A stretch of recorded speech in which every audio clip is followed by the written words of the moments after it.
Hey everybody. Sorry to get started so late today. Move some rulers out of my way. It's already been an exciting day. And once I had it all set up, I had to re-sign into Pretzel with MusicBot Twitch so I could,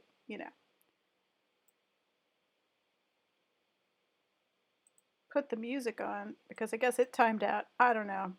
I don't know what happened. Anyway. Oh, still says I'm doing. Oh, I'm gonna have to watch my mouse do stuff. Thanks for the reminder. We don't want people to be lied to.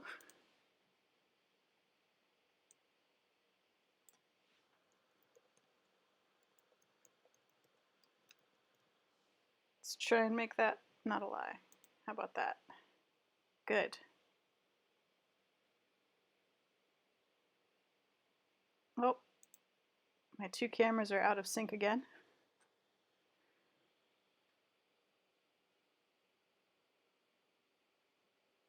Not too bad. Okay.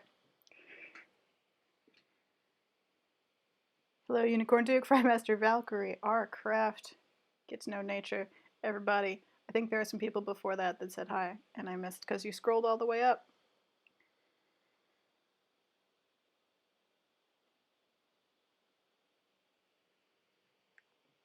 Actually, yeah, I don't think the music is coming through, and I'm not sure why.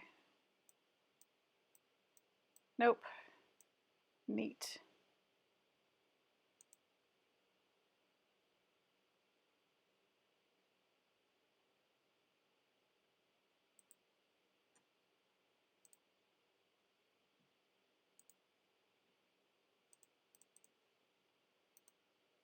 Don't know what's going on there.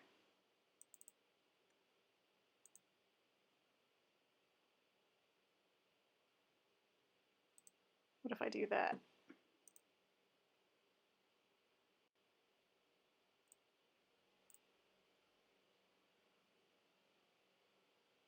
Nope.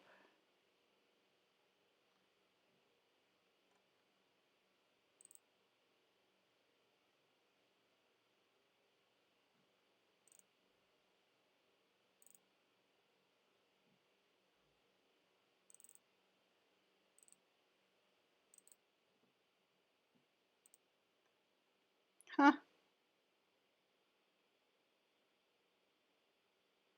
Welp. Guess I fixed it for nothing.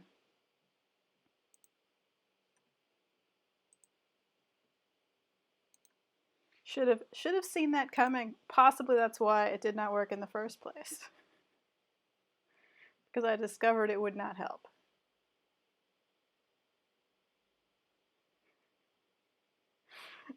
Arcraft says it bears repeating. The Po2 is lovely now that I'm expecting it.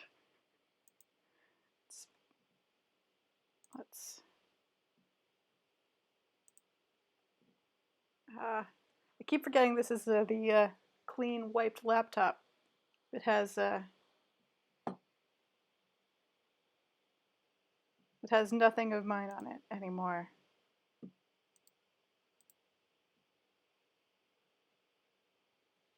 Well, guess I am going to figure that out some other time, or never. Who knows? Right. Adjusting tiny camera. Good. Good. How about overhead camera? Be where you need to be and really consider before I started. Probably need to be back here.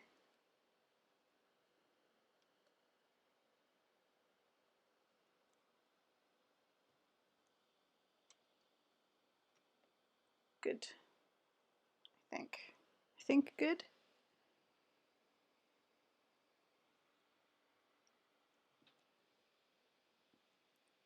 Feels good. Okay. Ah, yes.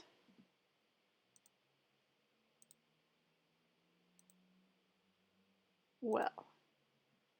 Been a while since I've been at this desk, it turns out.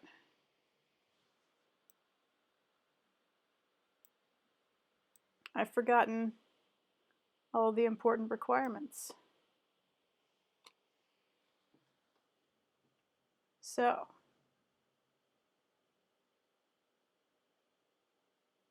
it's been an odd couple of days, hasn't it? There was a poll. It disappeared from Twitter for a while. I don't know for how many people it did that for, but it was definitely gone along with all of my mentions and all of my posts from yesterday for most of the afternoon. So if you didn't get to vote in the poll, sorry. I hope that what you wanted to watch me make was a pumpkin, because that's what everyone else voted for. Actually, that's not fair. It was actually fairly close, but the majority voted for pumpkin. So, early in the morning, I did the beginning of a pumpkin. I made us a base to start with. Nestled in there with a damp sponge because it's very hot here right now.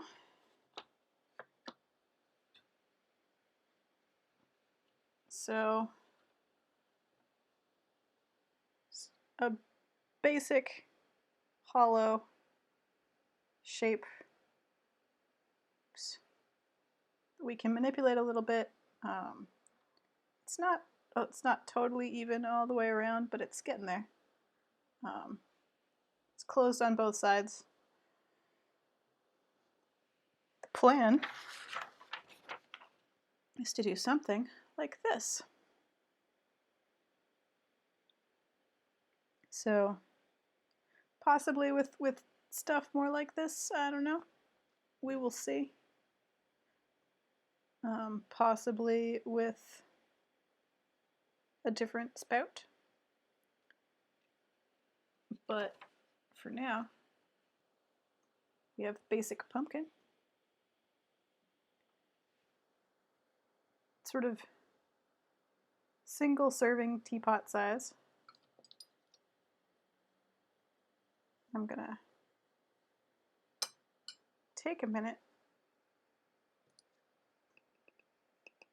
to try and edit the shape a little bit. Now that it's sat overnight,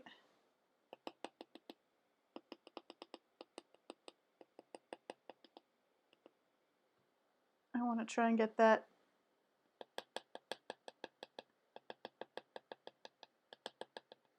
pumpkin-y round slope.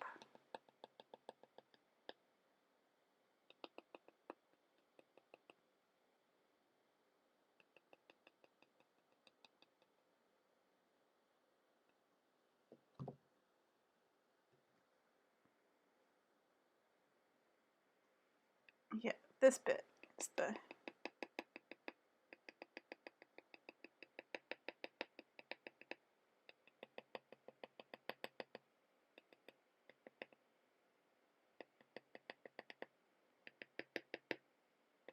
trying to get it all even. And yeah, we'll have a nice little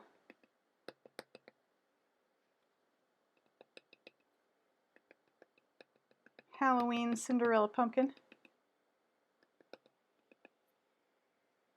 Single serving teapot to go with the little teapots that I've already got sitting over there from previous adventures. You may remember from previous streams back many moons ago. The twisty teapot that I did, the very first one, and then the pomegranate that I finished on stream.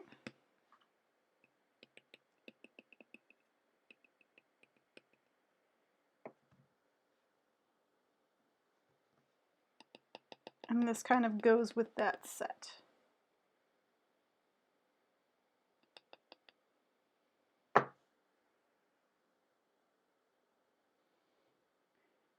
Yeah, this is the bit where we where we gently pat the teapot into the shape that we're looking for.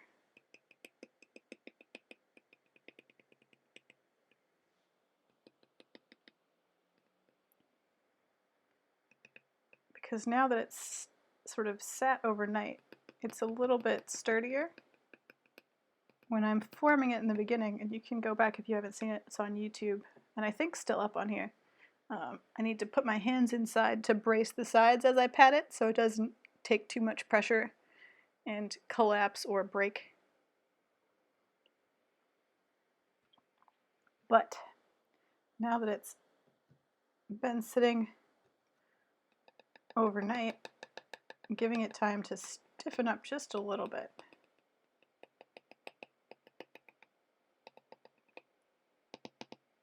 I can sort of gently alter the overall shape without being worried that I'm going to crush the whole thing. I can hold it in my hand without worrying that I'm going to deform it that way.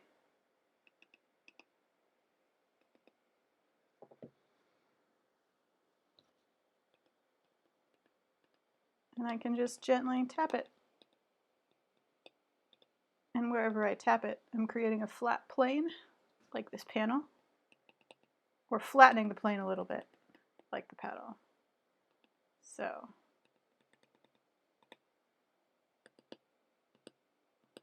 any place I want to have a different curve, I can just pat it at a different angle.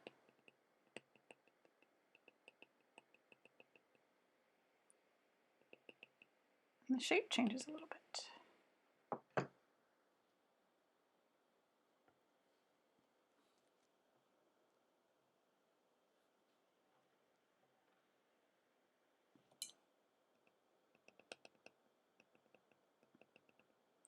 Trick is to try and get it even all the way around.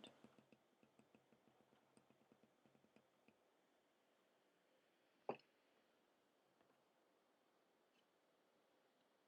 feel like that's pretty good.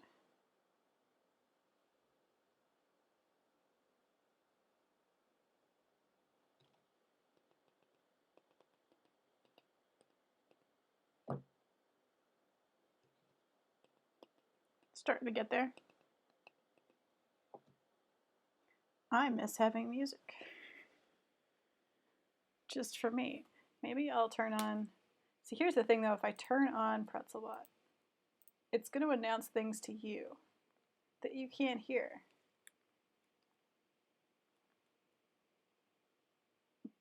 But I can listen to it, and that will make me feel better. So, I'm moving my camera forward a little bit here because I'm sitting on a stool. And I'm going to mostly be working here.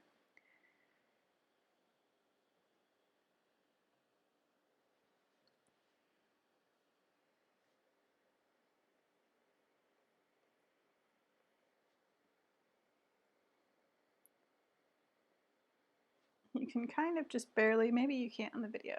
Yeah, you can just barely see the seam where I added the top. Just gonna work a little bit on smoothing over that. Because we're not gonna, I think we're gonna have a smaller lid than that actually. Now that I've sealed the whole shape, I think we're gonna go for more of a this size lid.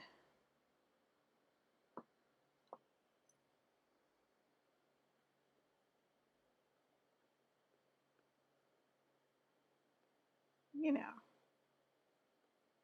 a dainty pumpkin lid.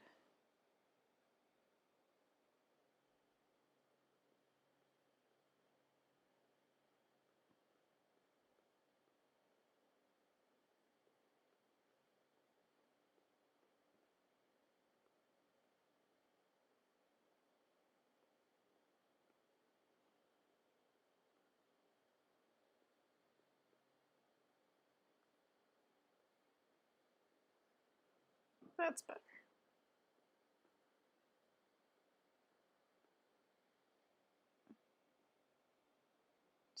want that to go away entirely. I just like smoothing clay, so we're gonna soothingly go around and erase all of these little flaws. Partly because once we start drawing lines for the pumpkin ridges and shaping those, it's going to be hard to go sort of simply over it like this with a tool once the shape is more complex.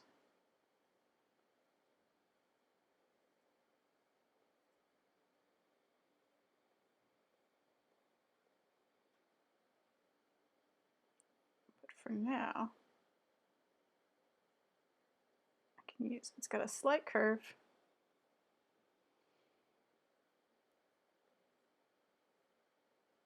I can use it to smooth out the surface. Any dents or cracks that happened as I was patting it into shape will go away. And also, I just like it to be satisfying and smooth and shiny. Just for me. There's no reason it won't stay smooth and shiny when it's fired. It'll be glazed and everything, but I don't know. I find this pleasing.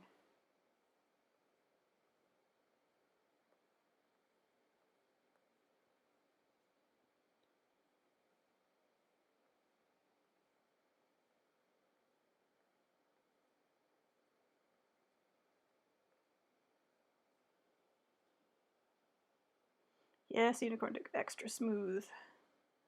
Just nice and satiny smooth.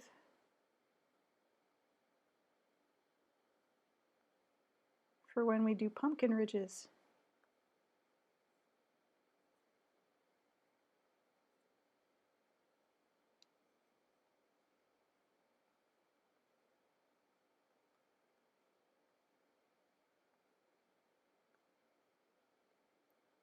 I found the bit where I put the seam.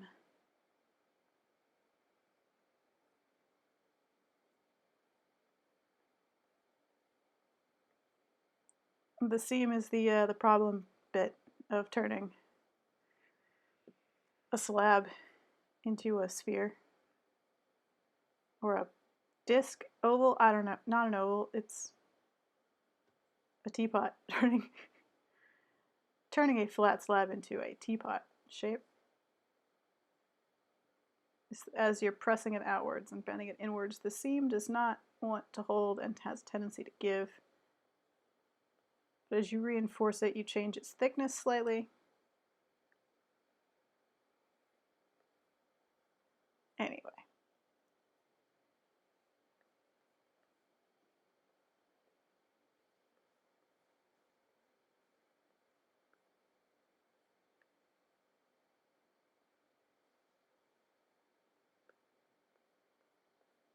It's the base. You can see less of the seam on the base.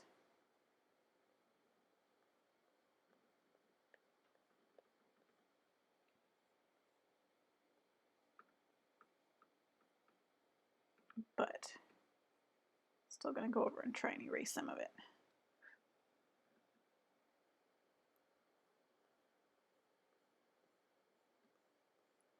It's just kind of a nice hollow shape. Could become anything. It's an egg.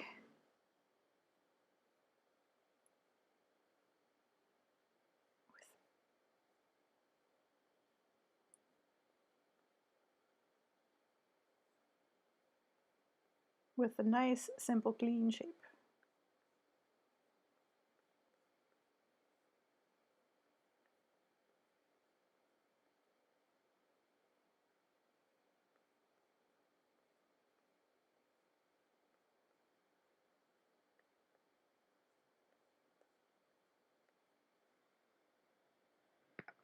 Okay.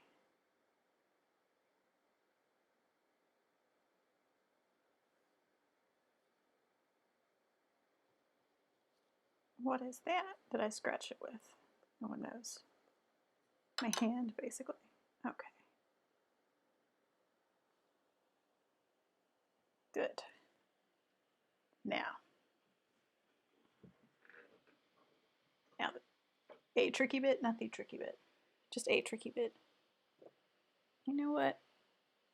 Second camera, let's make it so that you can see what I'm doing.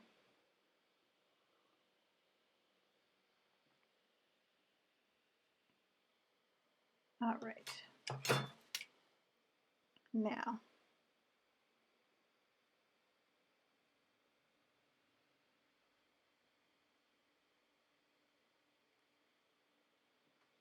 is that the center?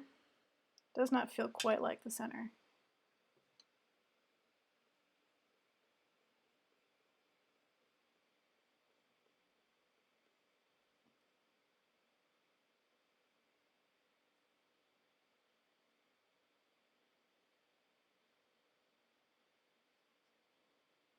Trick is to, no.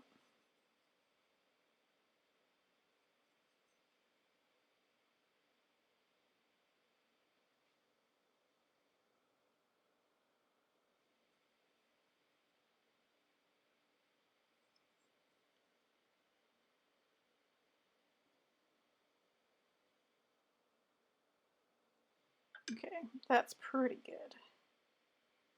Need the center because we are doing a pumpkin. Pumpkins are ribbed. And the best way to do that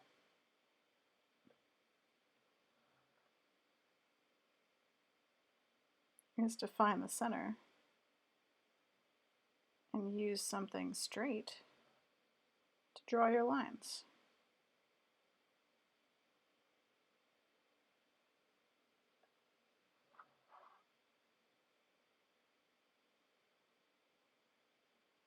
That way,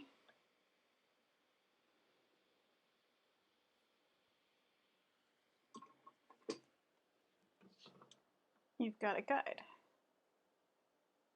Does that feel quite in the center? Feels close.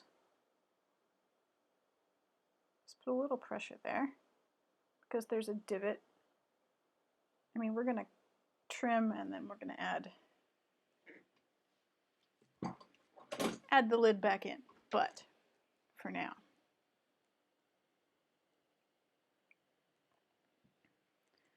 Music bot. Calling a song surveillance drone that no one can hear but me. Too creepy. Not appropriate.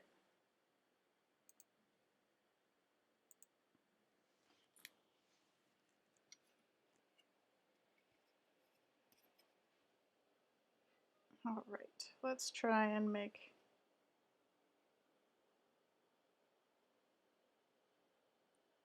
the other trick is to make sure that you go straight down.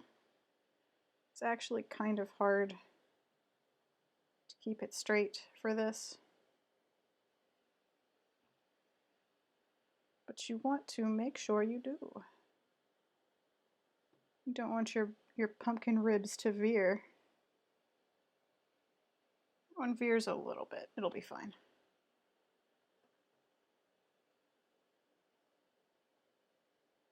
It will manage.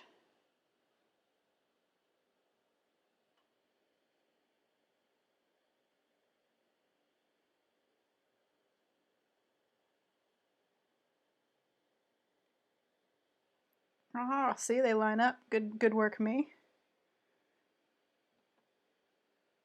Did I hit the camera with the ruler, by the way? I was not looking at the screen.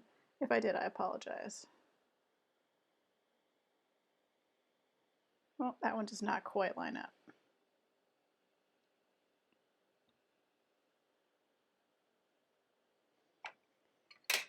Should we try and correct it? I think we shall. I think we'll try and correct it. You may forget, we may regret this. It's not that far off. And yet, the fact that it's at all off bothers me. So, here we go.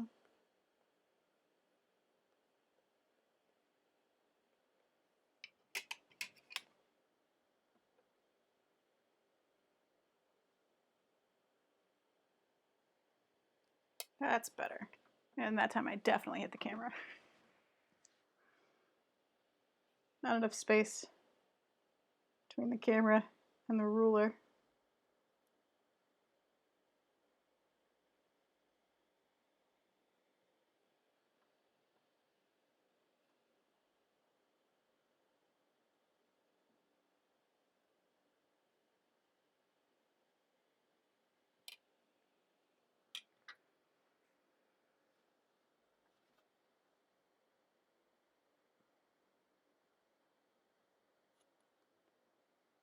Clarifying our bottom lines, although we aren't going to really need all of them. It's just easier if we have everything line up. So this is the bottom. Let's tidy away this bit that we changed.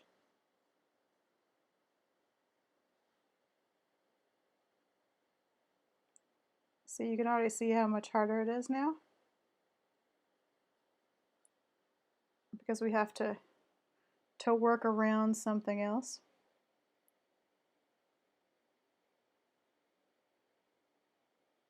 So it's harder to get a nice smooth surface.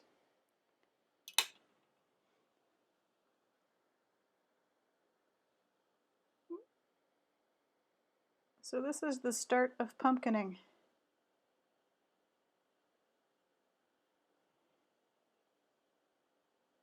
See its lines, nice and even all the way around. That's not centered even a little bit.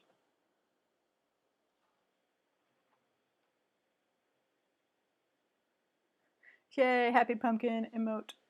Yeah, are there Halloween emotes on this thing? Are there fun October emotes?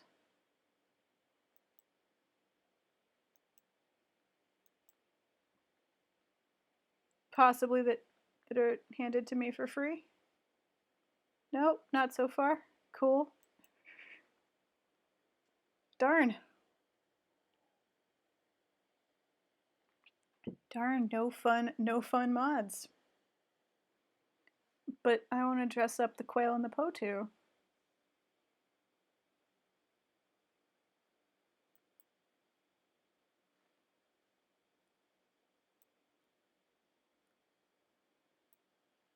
Alas.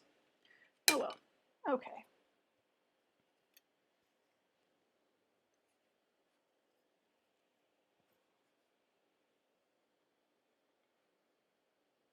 I'm just gonna, now that I've drawn them and I'm sure, or at least more sure of them, I'm gonna press a little harder.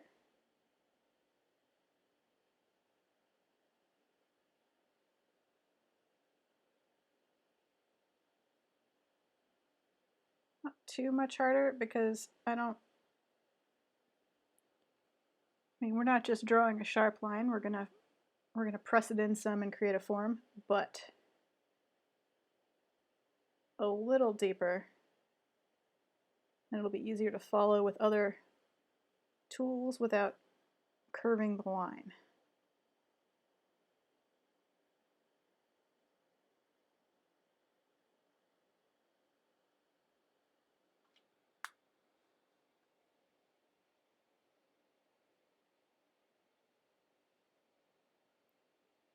Yeah, I guess I have the power to just change my emotes, don't I?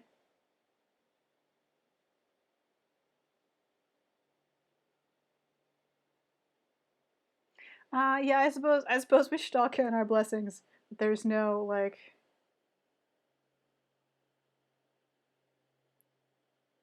serious cultural appropriation going on.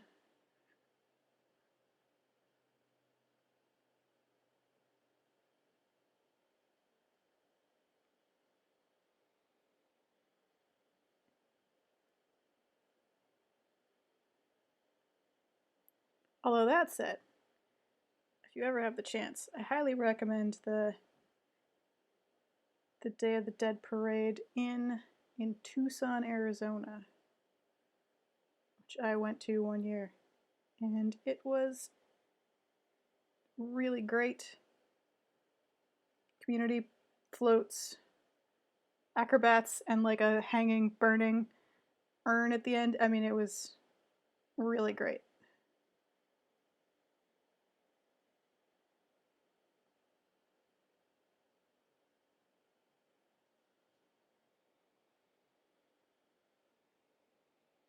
Hello, Tenchi 3. Quail. Quail to you too.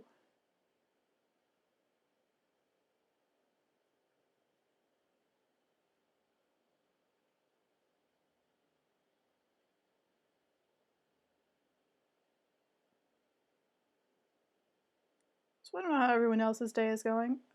Before I went to bed this morning at around 6:30, a large branch fell off a tree in the wind in my front of my house, narrowly missed all of the cars and covered the entire street. So I took half an hour with a handsaw to remove it because I care deeply about the sanitation workers who come and pick up my garbage, and today is trash day. So at about 7, I had it cleared. At about 7:20, the truck came through, and I was really proud of myself and my secret good deeds. And then when I got up later this afternoon, late because, I'd done manual labor at 6:30 in the morning, the whole thing was gone. So I guess someone else came and took the big pieces away. But that was my surprise manual labor today. Oops. Don't drop the teapot, for goodness sake. Unexpected sawing. You'll be happy to know I was a great neighbor who did not use power tools at 6:30 in the morning. But yeah, the branch was about 9 inches thick, about thus at its thickest. Spanned the whole road. Was approximately an inch away from poor Mouse Girl's car. I say poor Mouse Girl, but lucky. Didn't hit the car or my neighbor's camper or my other neighbor's car.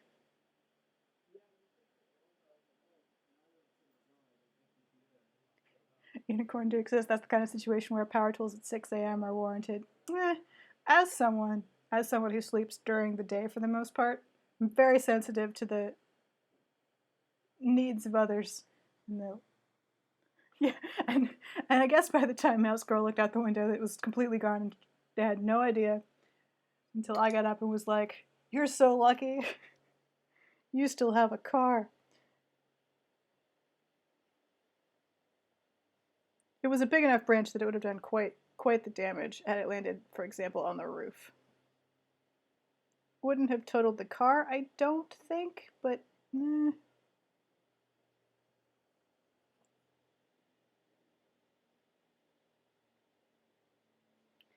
but it wouldn't have been good.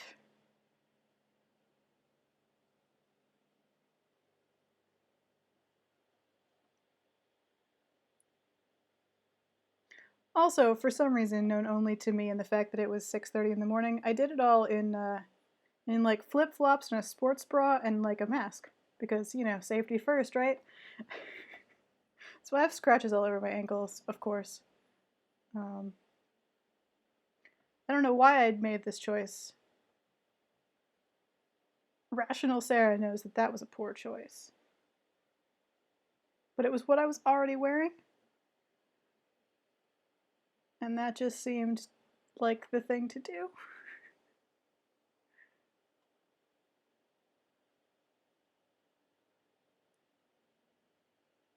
Our crest, I don't even think I have a wood saw at the moment. Yeah, I've got the standard. I've got a bunch of saws, but I've got the standard large hand saw.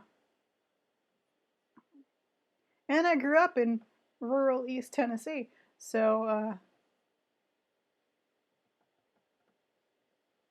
I know the standard procedure. Take off all the larger branches first, put them in a pile. Once they're out of the way, you can piece apart the big piece. Although I only cut the big piece in half and dragged both halves to the side of the road because at that point I thought, this is silly and I should stop.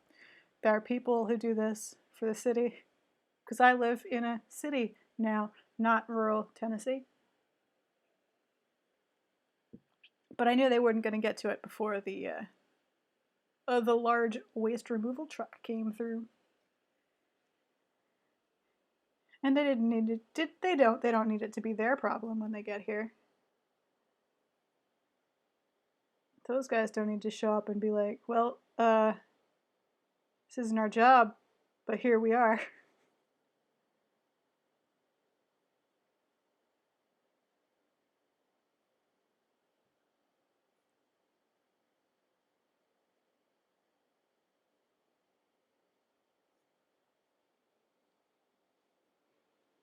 And that was my morning, and that's why the stream started late, because I just was a little less sleep than I wanted in a little bit.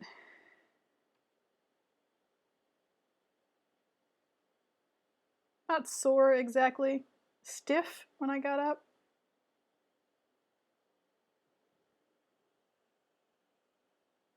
So, you know, I took myself a minute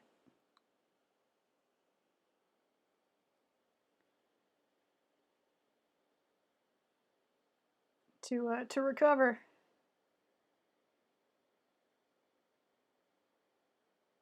Had a bit of a lion, you know, just for a little while.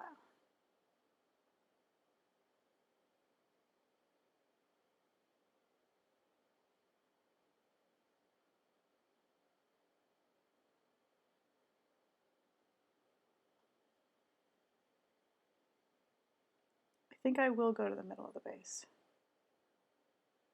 because I think I want to press it in a little bit and give the whole thing like that sort of more genuine pumpkin-y shape.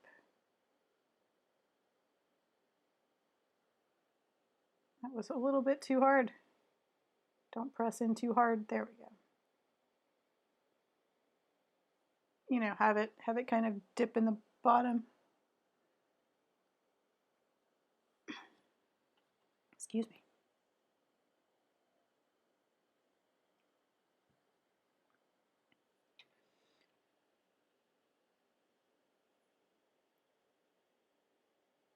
So yeah, luckily no one's car was injured. It was definitely the sort of branch that would injure a car. Excuse me.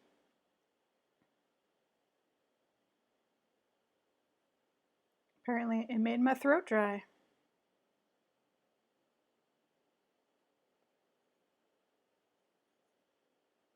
But it was certainly an exciting morning.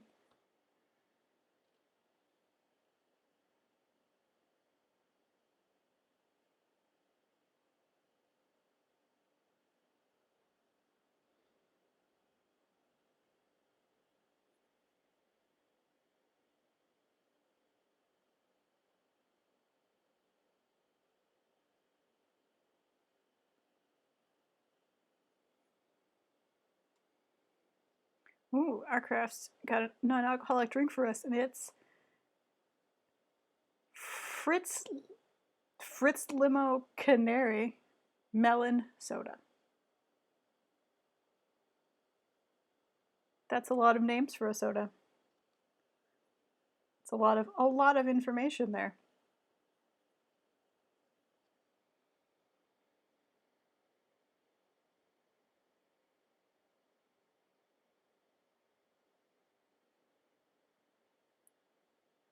So I promise that on Monday we're back to normal. We'll be streaming digital art on Monday. I promise. I don't know what. I'm a little burned out from my war with Adobe Animate for the last 2 weeks. But I'll figure something out. I'll be inspired at some point. Or one of you will come up with something hilarious. That I can always count on. Oh, canary melon. It's a thing. I see. Unicorn Duke explains what canaries have to do with soda. I bet that melon is yellow.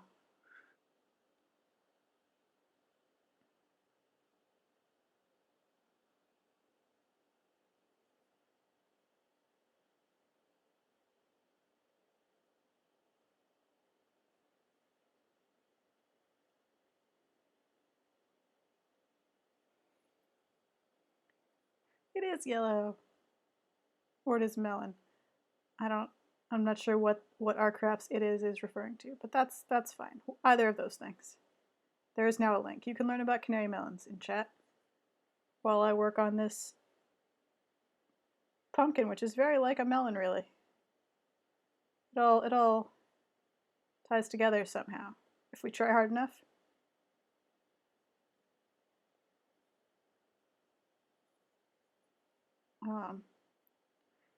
Here's a question, because some of you at least are watching in chat today. My print subscribers for Patreon. Here's a thought. I need to work on the October member print. Would you rather it be a surprise when it comes in the mail, or would you rather watch me make it? Both are an option. I'm not overly concerned with which it is. I like surprises, but you might prefer getting to help design it, getting to shout at me about things, getting to watch me make it. I can see how that would also be neat and fun. So if you've got an opinion, you can holler it out in chat or yell it at me on a message somewhere. Twitter, Patreon, wherever. No, fingernails. Always accidentally nicking things with fingernails. And they're so short.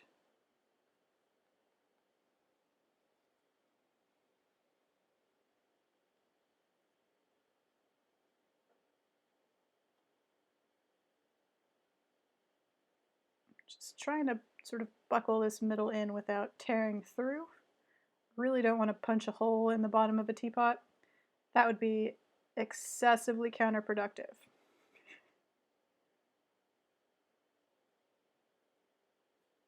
But I want it to have that sort of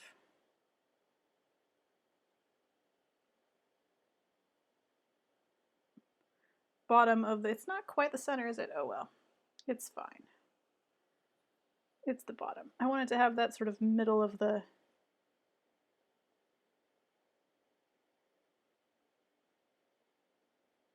vegetable divot, you know?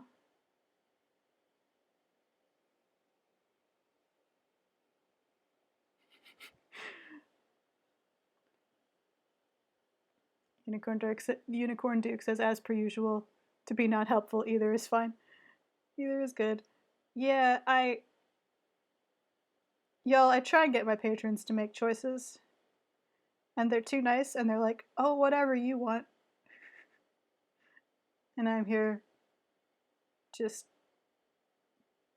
trying to explain that I wanted to make it their problem.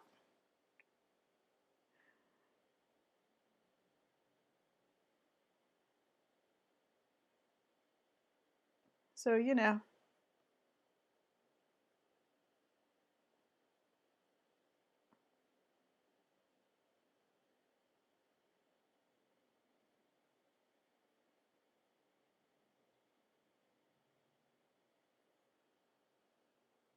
So, you know, there's that.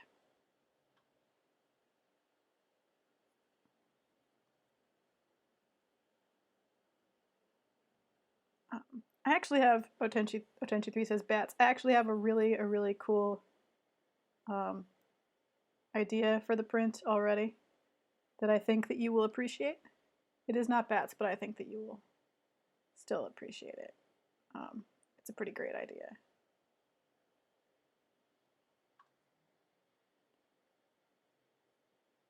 But I do need to make it fairly soon, in the next week, so that I can get it out into the mail to everybody in time for spooky celebrations.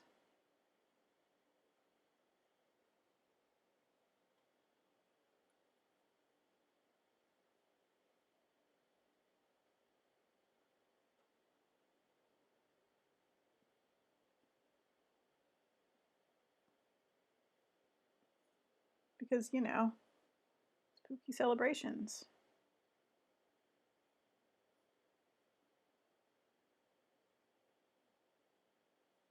I will say that last year on Halloween I was rear-ended going to someone's house, so this year Halloween will probably be safer for me.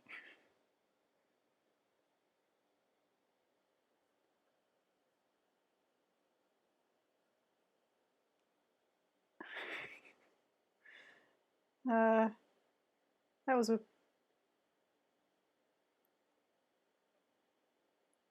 If you've never exchanged insurance information with your face painted like a dead person in a crown of eyeball flowers, you haven't lived.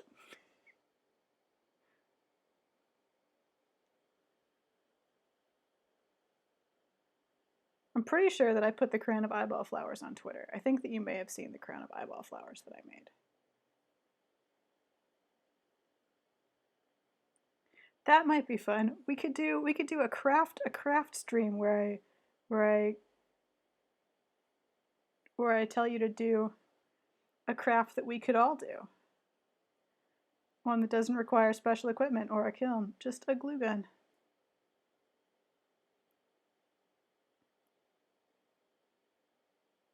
And a trip to Michael's or Joann's. Which one has more fake flowers? I feel like it's Joann's in the US. I don't know where people in other countries buy fake flowers. Oh, Tenchi 3, you do not possess a glue gun. How how do you live, O Tenchi 3?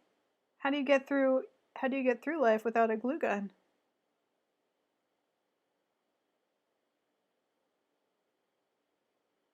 How are you surviving?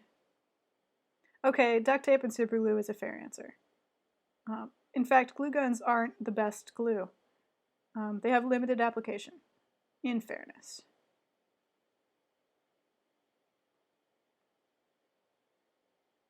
And some clamps and some better glue will get you far. And I did once use duct tape to tape my car back together. So I can't really fault your logic there. Those are two powerful weapons to take out into the world, to be sure.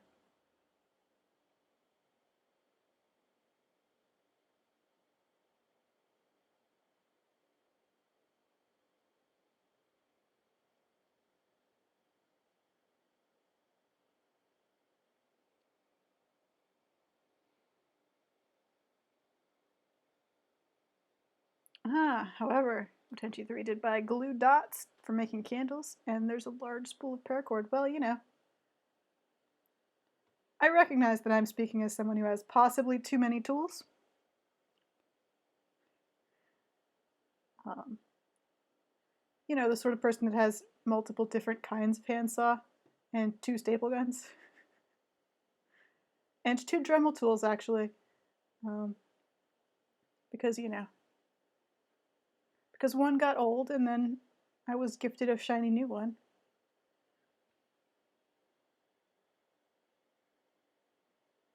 So I turned the old one into a drill press. The end. Hello, Evolve.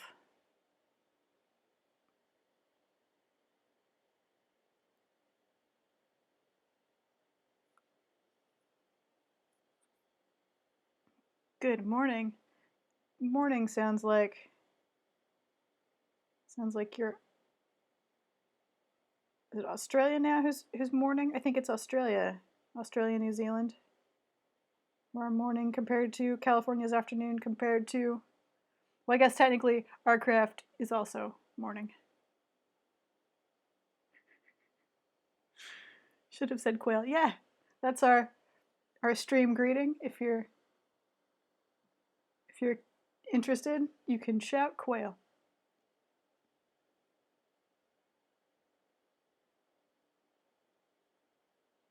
And Fazig327 has donated a free hug, which is adorable. I've never seen that happen before.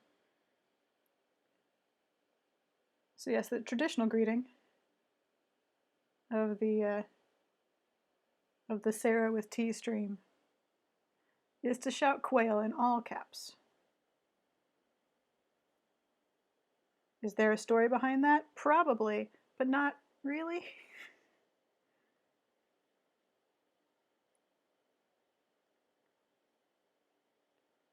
What can I say? My brand is a confusing mess of in-jokes.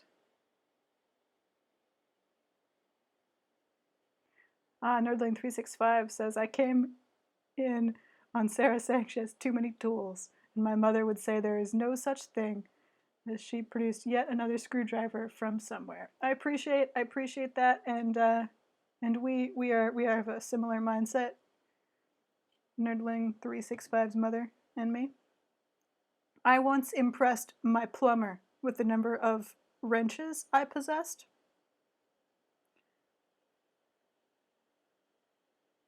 I lent him one as he was fixing my bathroom sink.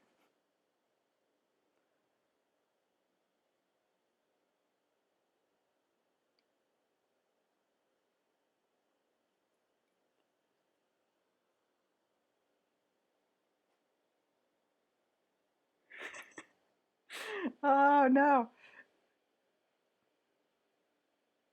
Evolve in chat with the Australian animal joke. Very good. Yes, we're very welcoming of new people, but we are like a bundle of in-jokes.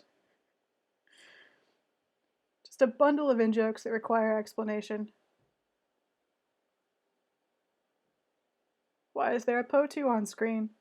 Why do we shout quail at each other? What is a sheep guana anyway? You know, just a whole history of strangely specific things. All right. How we doing, pumpkin? Just trying to crack a little bit at the top. But that's okay, because we're going to cut a hole in it anyway. Because that is where the lid goes. So for now, that's fine. I do kind of want to try and get a better divot in the sides, though.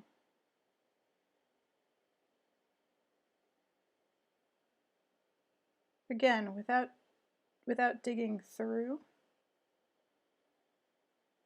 I can edit it a little bit once I've got the hole in the top again, and I can press from the inside.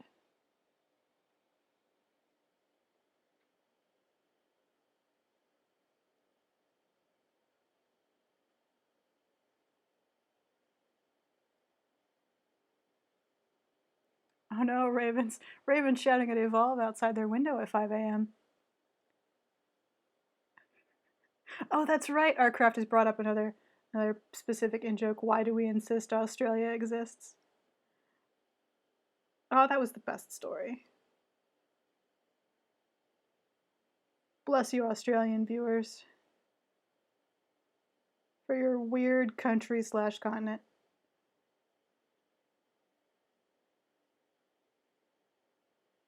That apparently the TSA thinks is a lie, or at least one specific TSA agent believes is the most amazing conspiracy theory I've ever heard.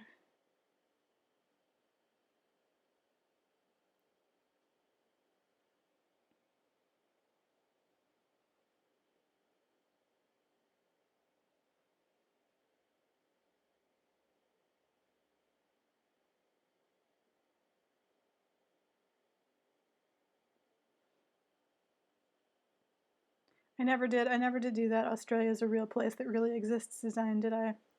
Should do that at some point. I also need to finish those pin designs. Oh, there's so much busy work to do. And here I am making a pumpkin instead.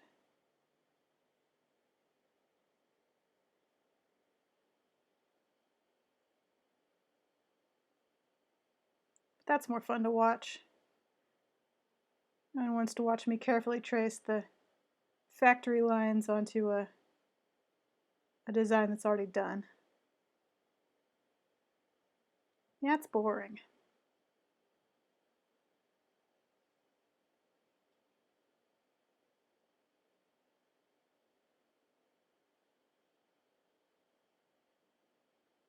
I left the slab for this pretty thick.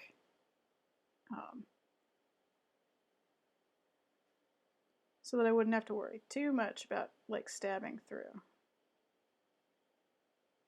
I'm still trying to be a little careful.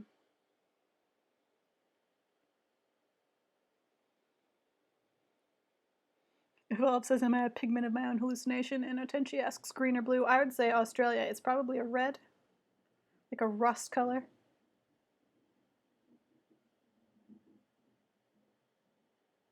Or a gold.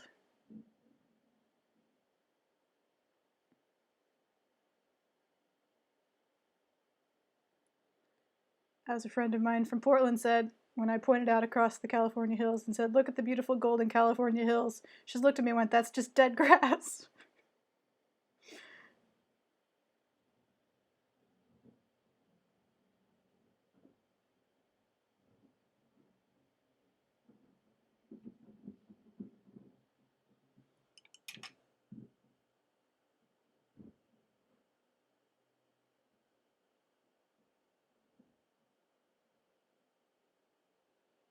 And it's a fair point.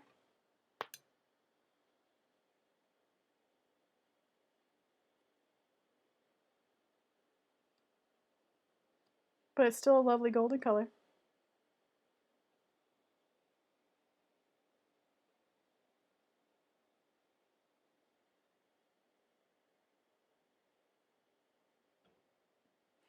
Oh no, Evolve says right now it's kind of a blur color. Is it the color of I haven't had coffee in the morning yet?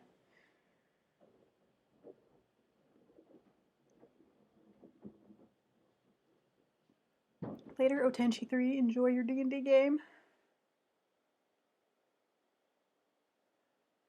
And apparently that canary melon soda that Arcraft was drinking tastes like melon, which seems like a win. Really? Battle elks? Well, that's an unfair statement to leave on. Now we're all going to be wondering what's going on with that. Are you riding them? Are you fighting them? Are you looking for them? What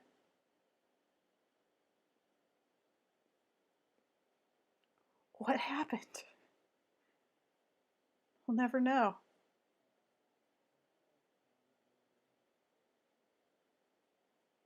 Stuck with the mystery forever.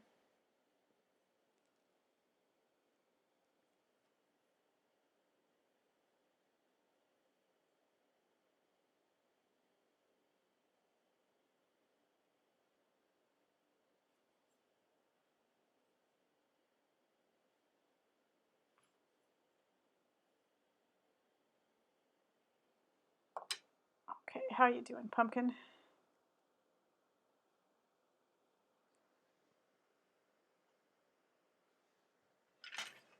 You are still a little bit uneven.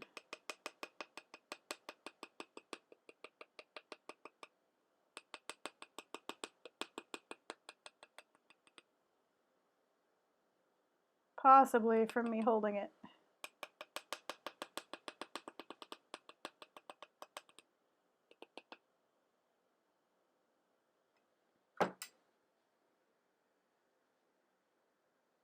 That's a bit better. Anyway, it's getting too firm to do much more of the paddle with anyway. So is that about the size we want for a lid? Hit my face on the lamp.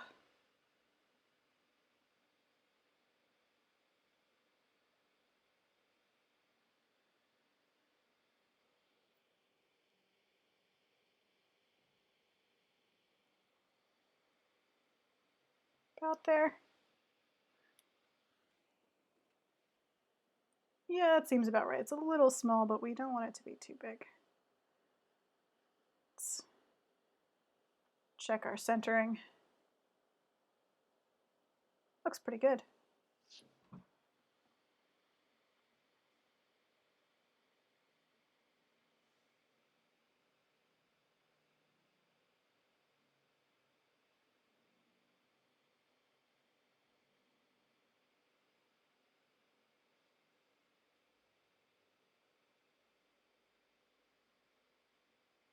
You're not quite round.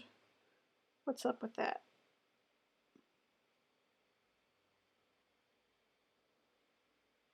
It's fine. Okay.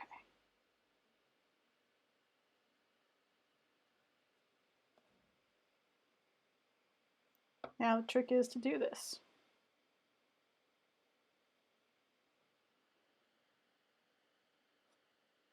Nice, clean cut without crushing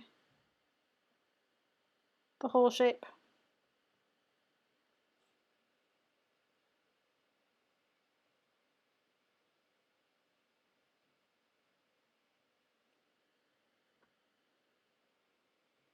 Not quite all the way in yet. Yeah, there it goes. Ta-da! Now, the trick is we want to turn this into a lid. Oh, let's see this from the side view that will sit up a little bit on top.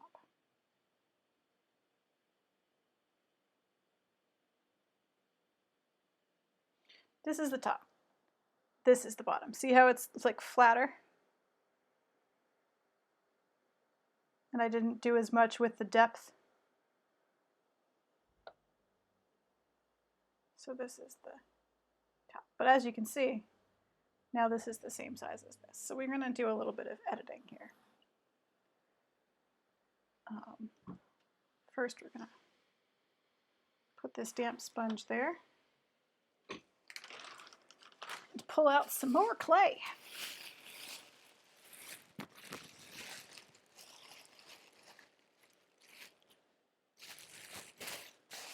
Just a good little piece.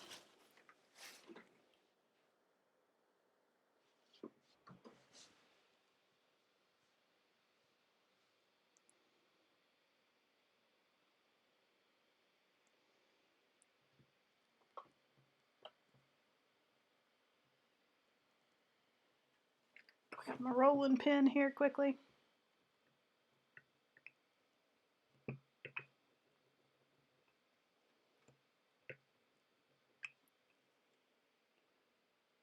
It might be too thin. Let's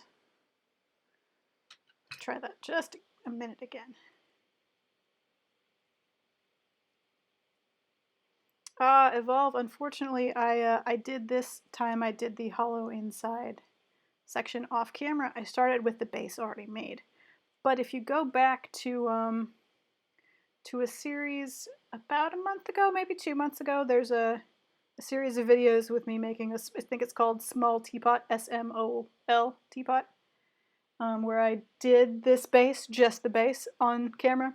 The reason I did not do it this time is because the first time I did it on camera, it took the whole time, basically. Although I'm faster now, it only takes about an hour. I still didn't feel like we wanted to do an hour of it. I thought that it'd be more fun if we started with the actual pumpkin form.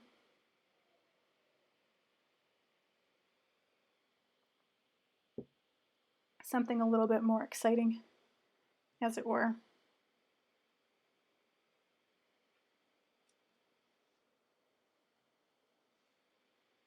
I think I'm actually gonna, before I do that. Nope, way too stiff for that.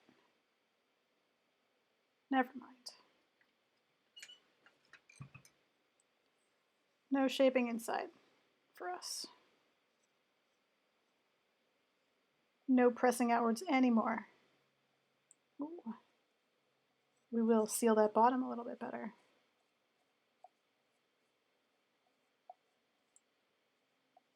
Started to crack that a little bit as we pushed from the outside.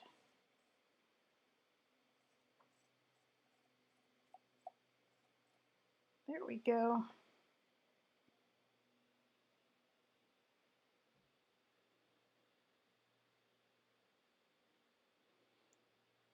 How it evolves is it? I think the small teapot thing was something I came in late on. Yeah, it was 2 episodes.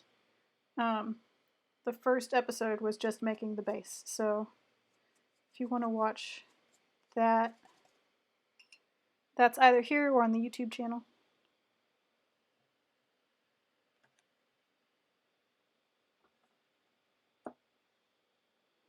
Oh yeah, Twitch as Unicorn Take mentions. It might be so old that Twitch removed it.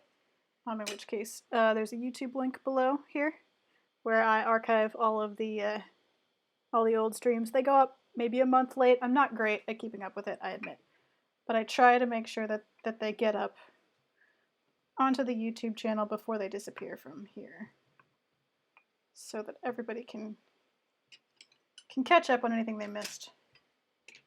Especially if it's an art stream with sort of useful information, for example,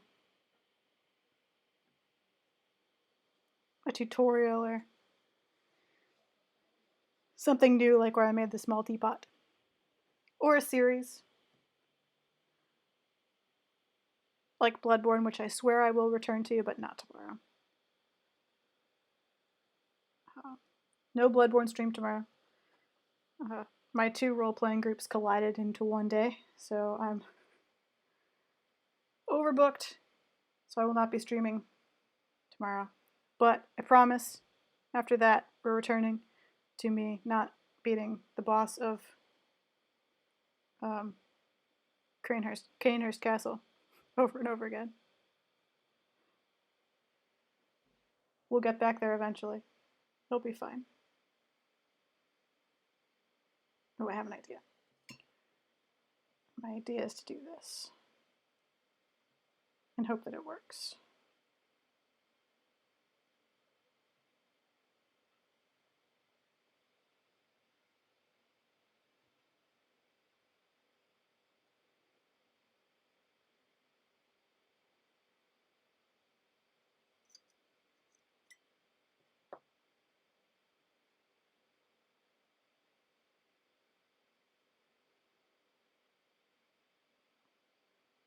See, the problem here is this middle bit is easier to deal with as a whole piece than this outer edge. The outer edge is what I want to attach.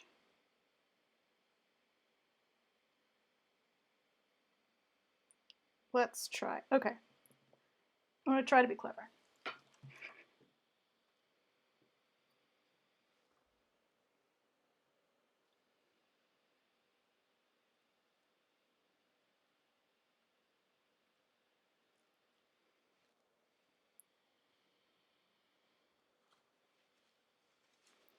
Try to be clever and see if we succeed.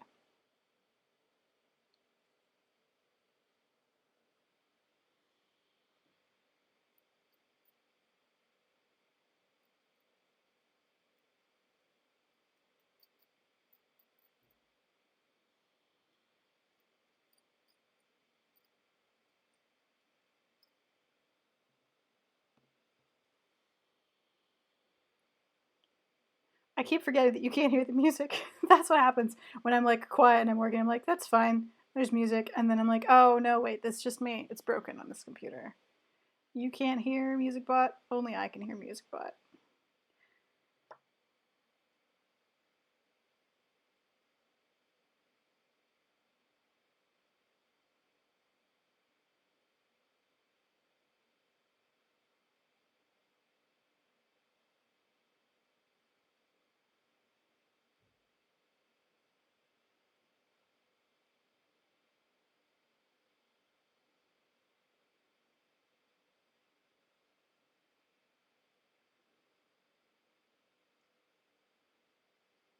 So now, the question is, now that I've done this, can I get it to come gently apart? I think I can. That's exciting. Yes. Good work, me. Made that work. Very exciting.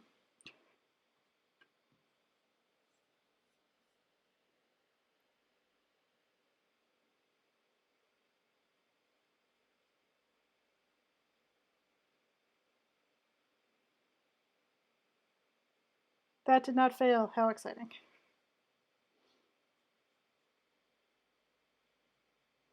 It's always more fun when you think you're being clever and it works than when you think you're being clever and it super doesn't.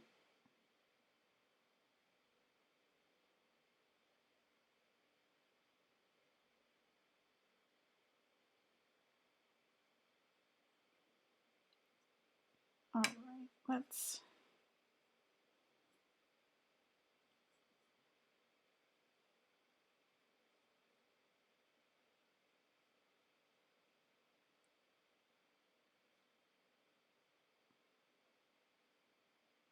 make sure that's properly connected.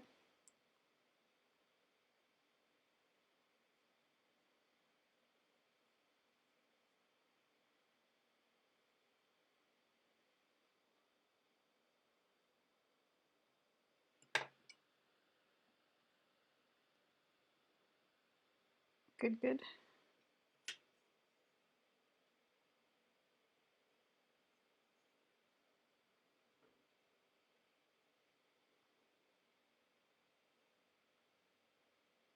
Not to worry, we're adding on, so it won't just fall in side. There'll be a lip.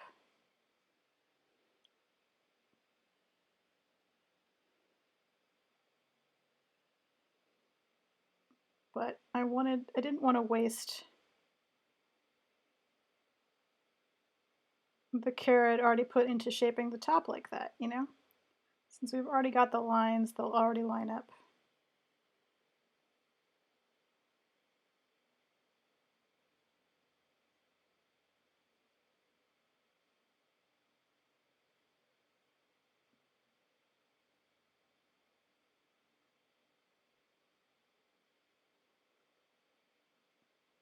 I will add a rim after I've tidied this up.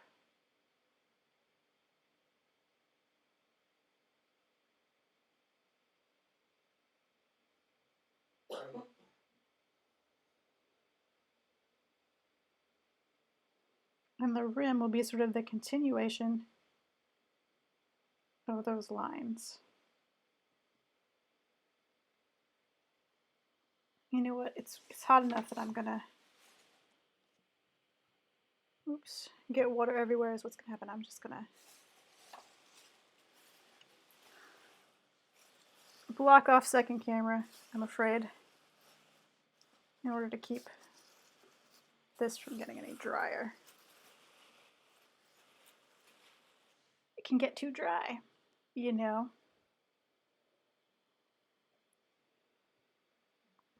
It's okay. Second camera wasn't really seeing what was going on here anyway.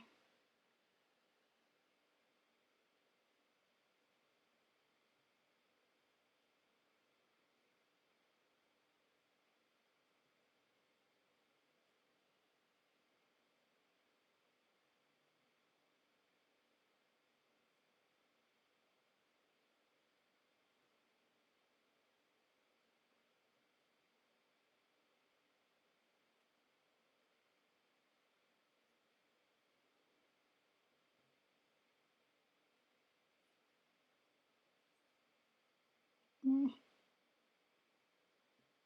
couple of things that I think I need to do here. First,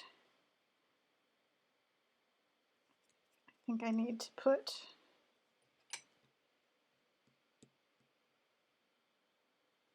well, you know what? We need a coil anyway. Let's just roll a nice long coil.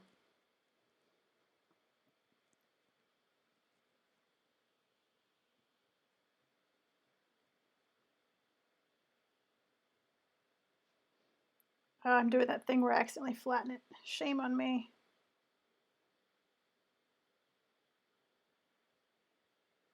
I should be able to do this properly. Oh well.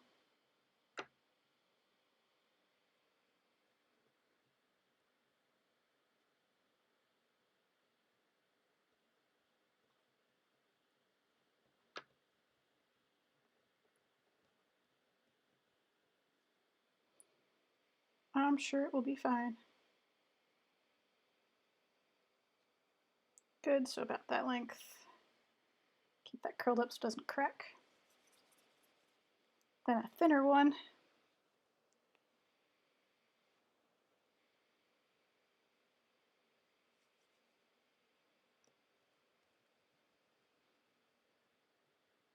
To go around the inside. I just want to seal that lip better. Feels like a precarious connection because of the curve.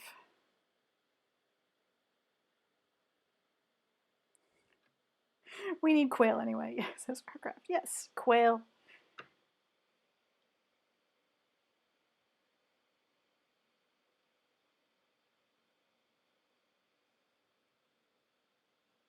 Oops. All right.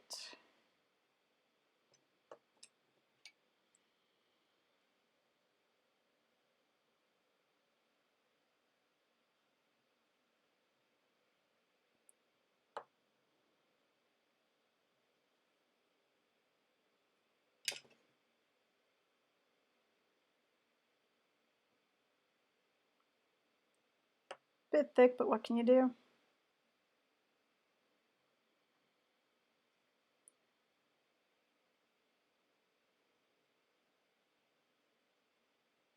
Too warm and dry. To second guess your choices, gotta work fast.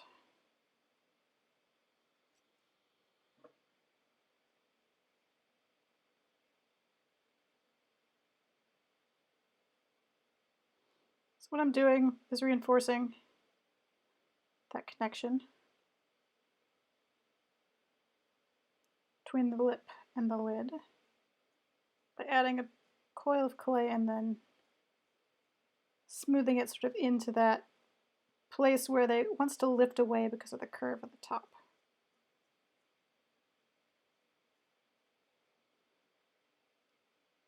Smooth it in, make it nice.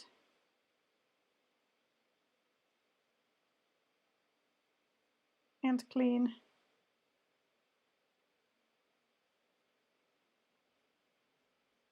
Because that's where it may crack, and we don't want it to crack, especially when we fire it, we don't want it to crack.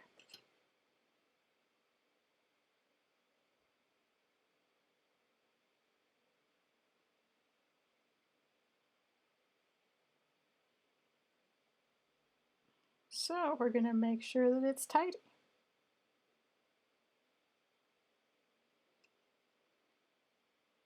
Alright, let's, oh, you just sit there, press you in.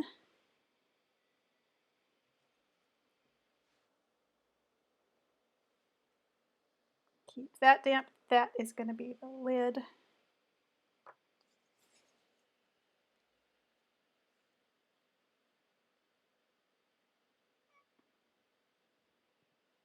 It's the inside of a teapot lid.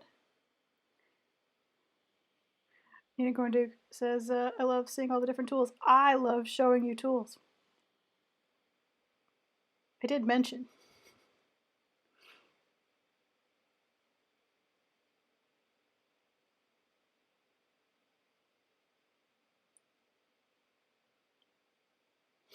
One of you purchased this for me from my Amazon wish list, and it is the best paddle. I love it. It's a spatula for cooking, but it's a really good clay paddle. And these are my favorites, my little wooden tools. I sand all my tools myself to shape, finalize them, sand them down to 600 sandpaper. Because whenever I get them, I always feel they're too rough.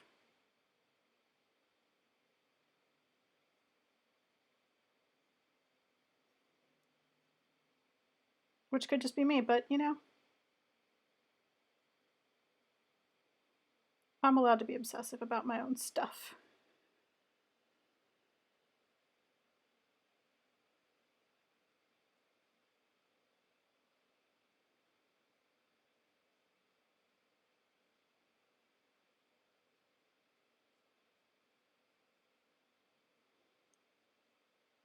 Wooden tools, and then there's a bunch of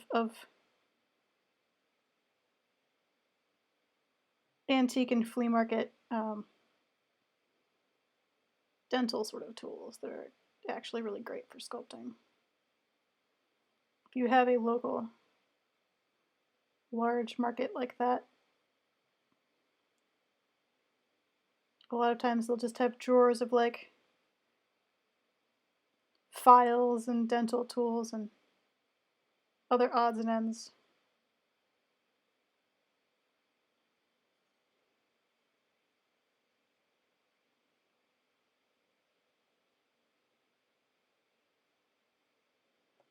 Good. Now.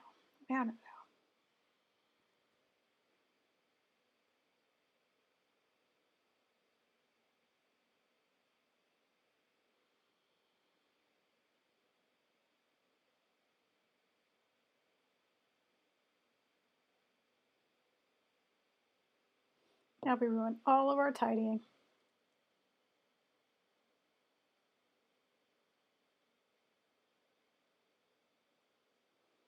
That's probably fine.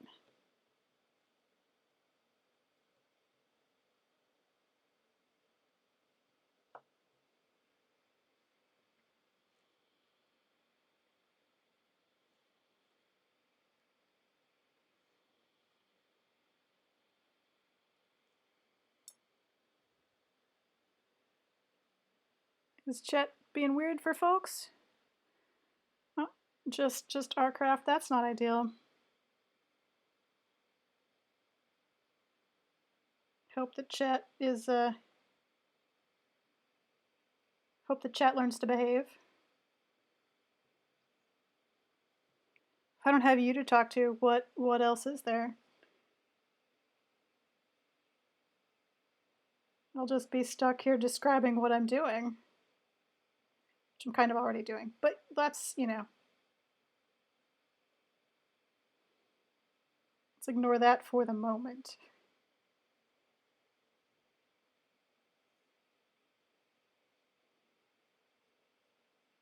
Just go around pressing this down. Then I'm going to trim it. How am I going to trim it? I'm going to draw a line first.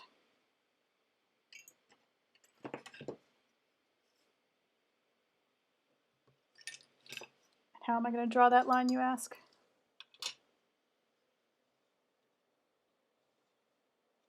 It's not quite the same height. That's also not quite the same height. Oh well, I have to use my very long, awkward dowel, I guess. There we go.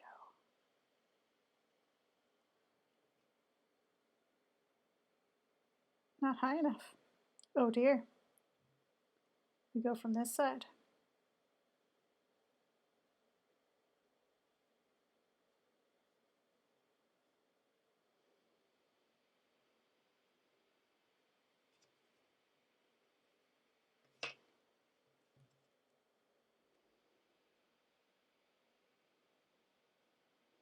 No, pretty much have to go from this side. Gonna have to make a new tower, something lower. Two things roughly the same size. These two things are roughly the same size.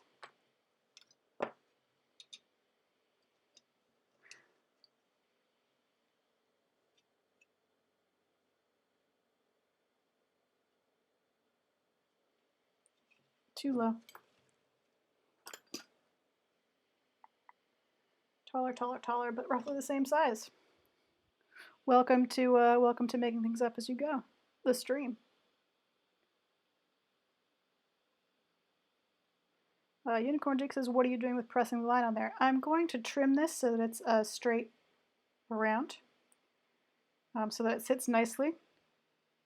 But to do that, I need a good, clean, straight line. And to have a good, clean, straight line, I need a way to draw it that's not freehand.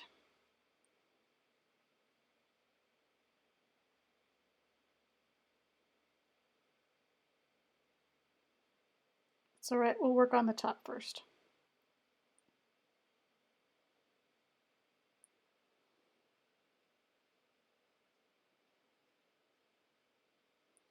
We'll figure it out as we go.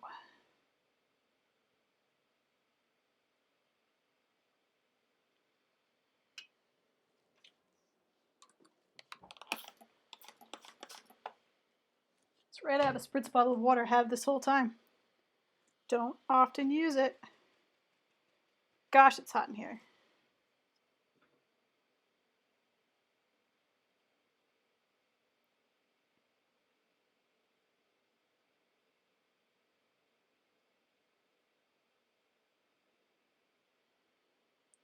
But at the same time, if I let it get too damp, it will start to come apart, and that's not ideal either. So,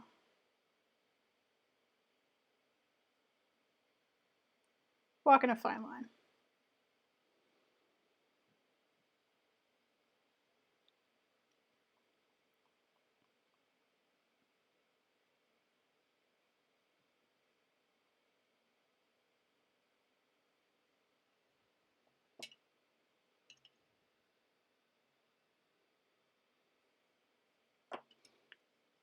Yeah, I guess I spritz myself. No, I'm wearing too many electronics.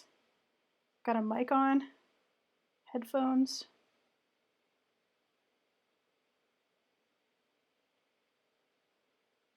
Can't damage the lavalier mic. That would be a tragedy.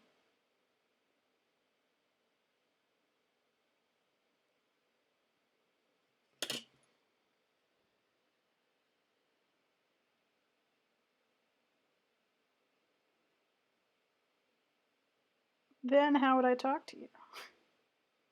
If my mic shorts out,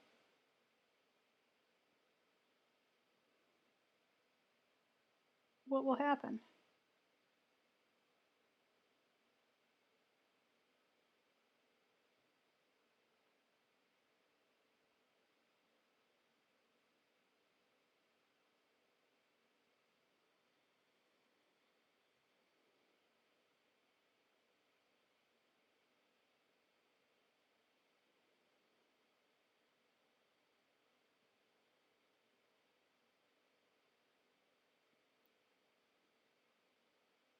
Trying to get these lines smooth.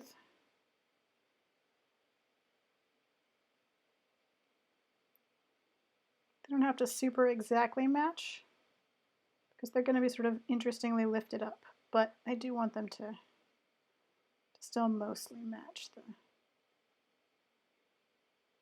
the rest of the pumpkin pot.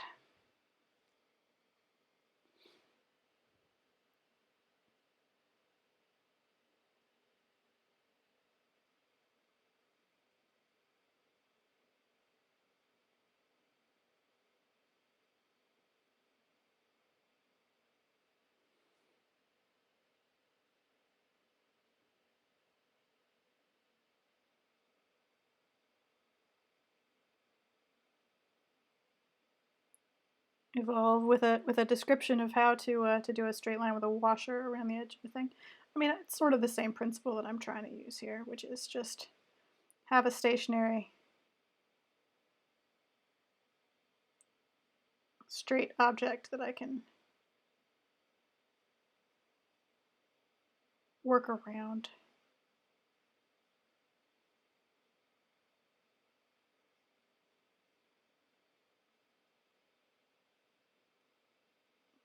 But needs to be the right height.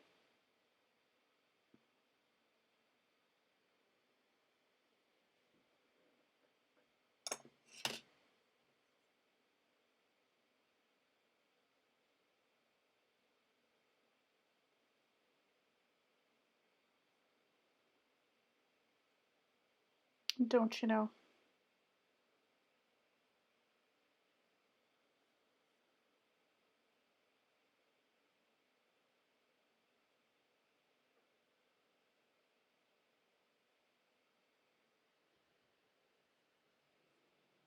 To do that, I have to find two things that are the same height and also the right height to prop up my ruler.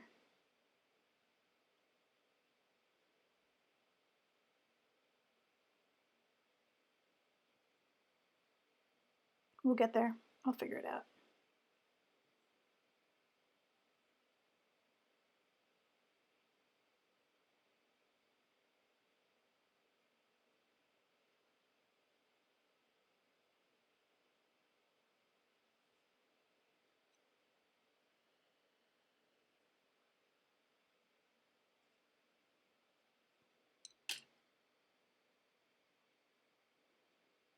For now, we can just make the lid pretty.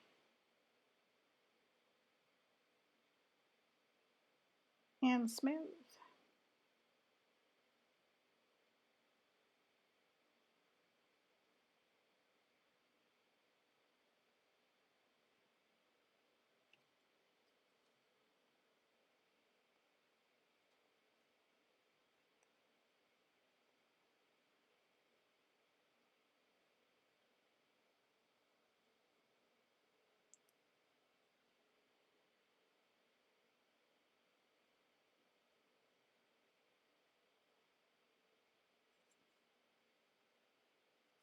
Okay.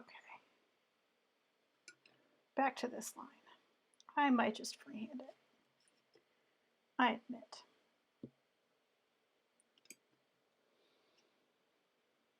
About high. About finger height. Let's see. You two, maybe?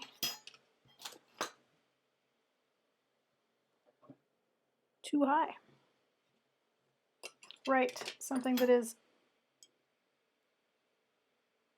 between those two. Huh. Problematic. What do I have? Got this pencil. Is that between? No, I feel like. Is it between those two? Maybe. Got two of those. That's a thought. How many objects does Sarah have on her desk? Okay, that's got potential.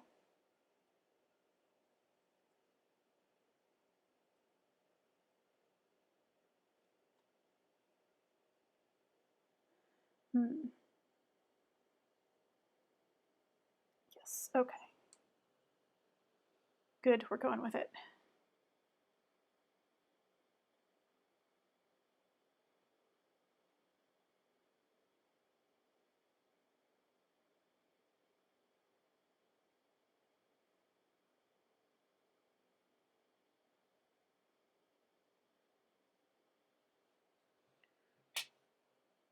Going with this plan.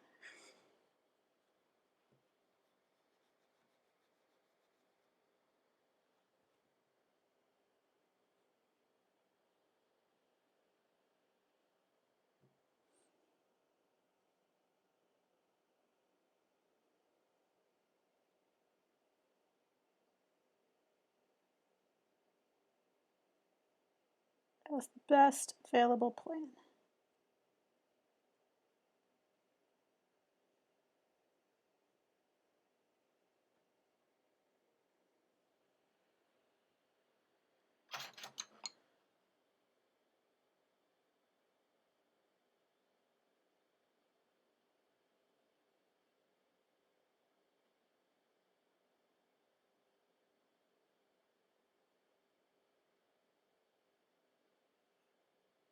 And then the trick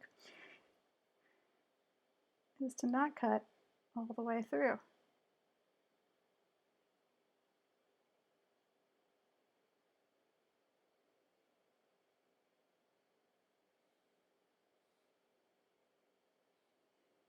Because that won't help.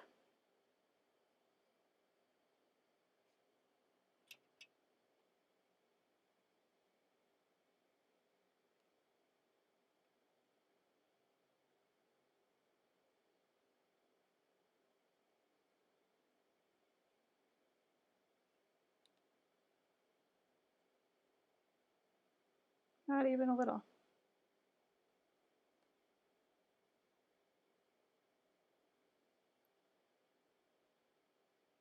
Oops.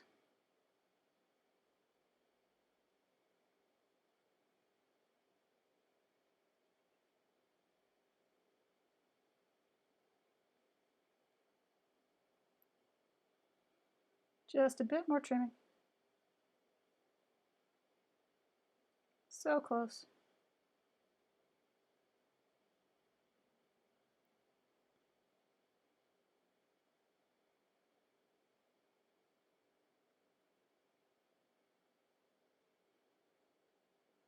Good.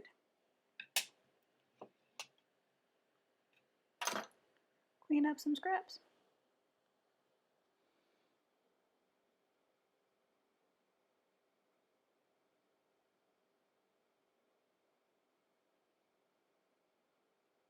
gin choices.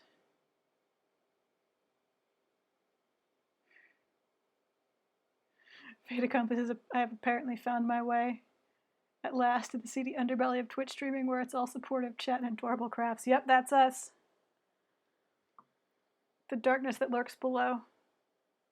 With clay and glue guns.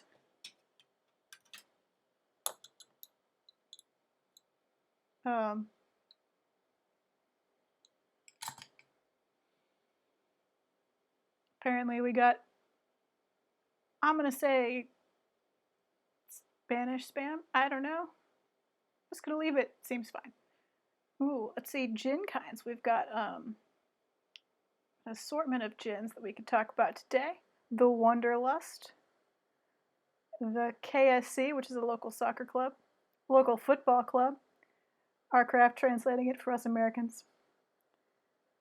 There's a cannabis gin, summer love gin, winter gin, earth gin, air gin, water gin, and fire gin.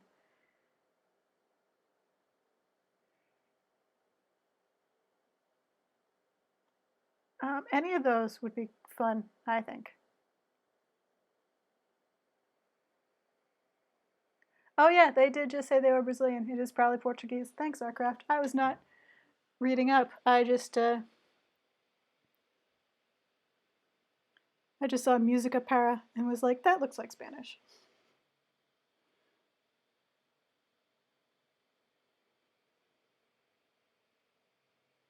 Well.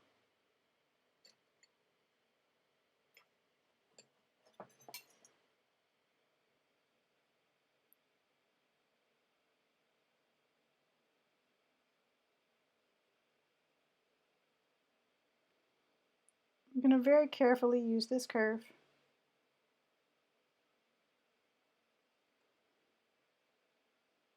Very carefully.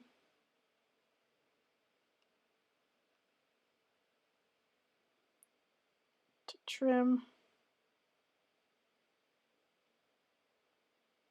this edge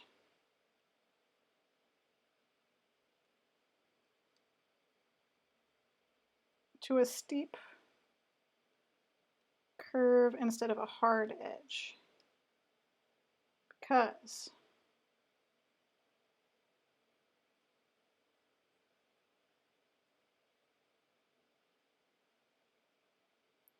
as you recall from the drawing, we're trying to get that sort of little pumpkin top. It won't look quite like the drawing exactly, but that's what happens. Pottery never looks exactly like the sketch.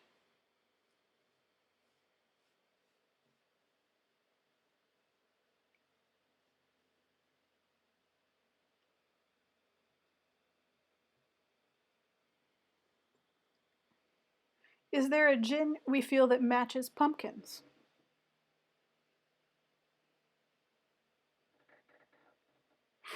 Oh no.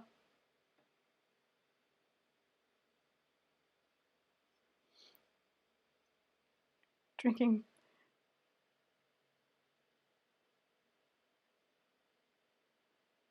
Fait accompli is drinking boxed sangria wine. Well, I'm drinking tea. And actually, I'm going to take a break here in a second as soon as I've tidied the edge of this to make more tea. Because it's about that point. We're a little past midway. But we're going for about 2 hours. We're getting to 2 hours. And I have run out of tea to drink. And as you can see from the name of my channel, that's unacceptable. No one wants to watch Sarah without tea. Trust me. Oops. Dug in a little too deep there. See, that's what happens. Start thinking about life without tea and I get too aggressive.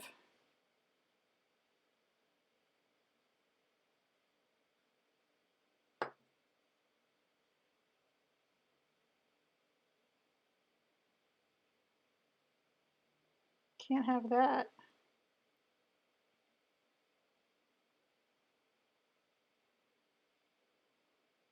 It's so hot that I can feel this getting like too stiff to work. Like just in my hand, it feels drier.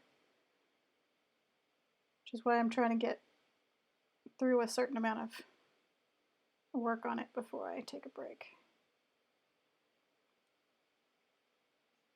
Don't want to risk not being able to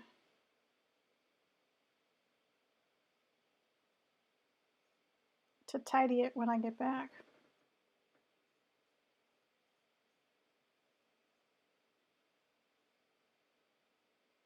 Although I will hide it into the plastic. But even then, I have concerns.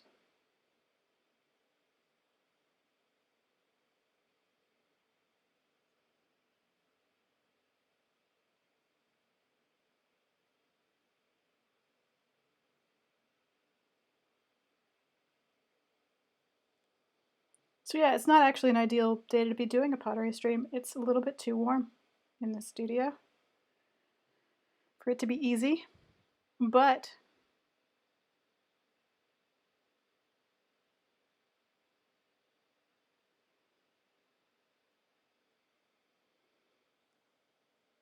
I got so angry at technology this past week that I can't bring myself to want to use it.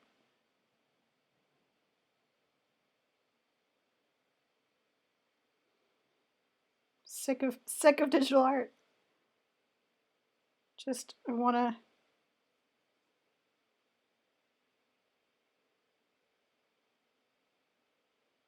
to work with something that I know the save file won't corrupt on.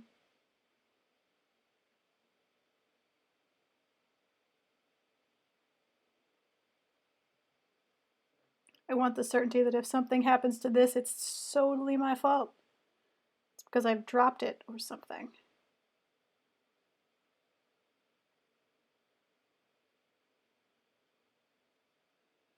Oops. That curved funny. Fix that.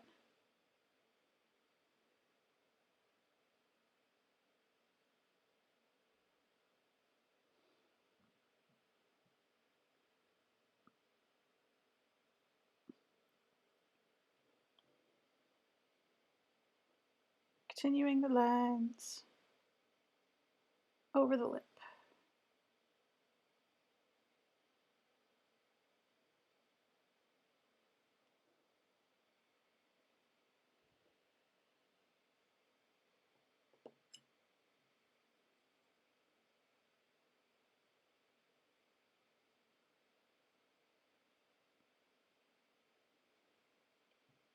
See, it's already going a little bit crumbly as I do this.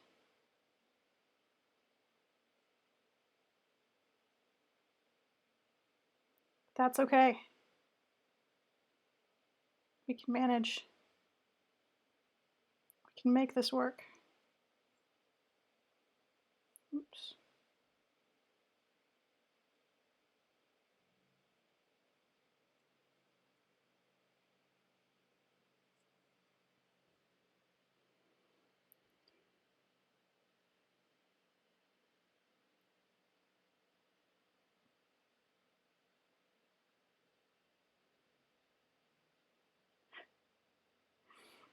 Oh, Valkyries is a software engineer. I feel that. I don't even want to look at a computer right now. Yeah, that's a problem. But man, sometimes computers are just frustrating.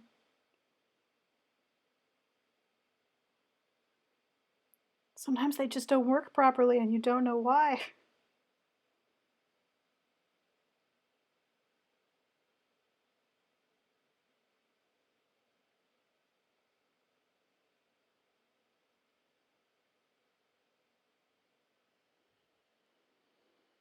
Oh, hello, Bunny Dreadful. Oh no, Bunny Dreadful had a Had a kiln explosion. Yeah, that is okay. To be fair, it is not entirely. Um, it's not entirely in your hands, pottery. There is. You do have to place it into the fire and hope for the best.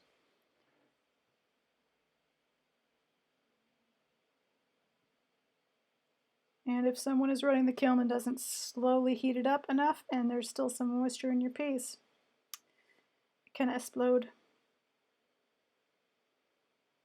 I actually do a whole bunch of little tricks to make sure that everything I have has moisture escape punctures and sits for far too long to dry. And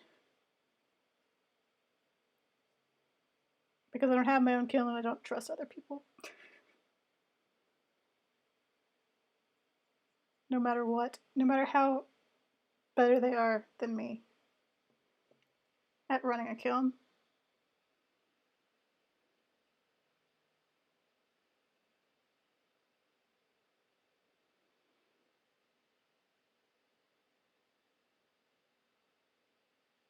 $6 million teapot. Better, faster, stronger. Oh dear.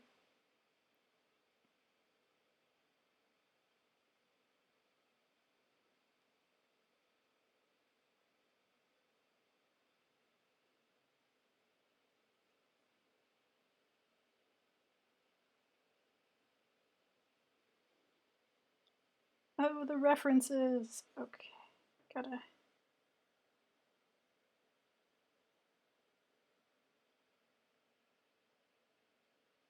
smooth our pumpkin edges here.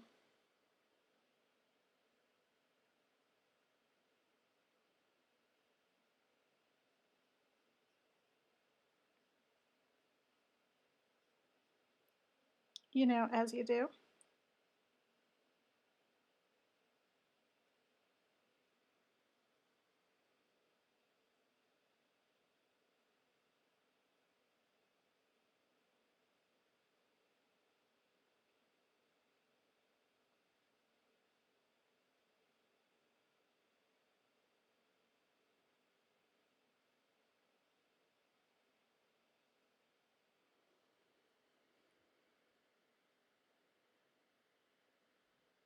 Ah, fait accompli says, wish it was easier to dabble in pottery.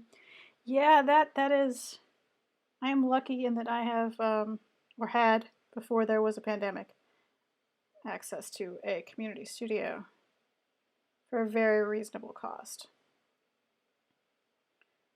There are often sort of hidden community studio spaces that you may not know about because they don't really advertise. A friend told me about this one. I had not previously known about it. And it's not an accessible location that you might drive by and see a sign, for example. But yeah, the thing about, and I've gone on this rant before, art and privilege. The thing about certain kinds of art, certain kinds of craft, metalwork, jewelry, glass blowing, lampwork, glass, pottery, is that they require equipment that you can't just have.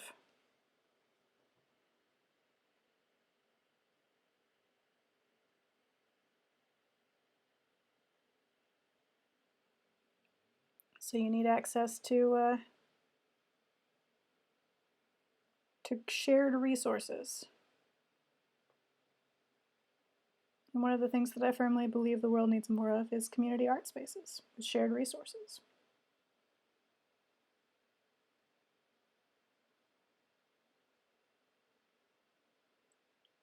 People willing to teach classes are great, but even just with YouTube, you can learn a lot as long as you have access to the equipment you need.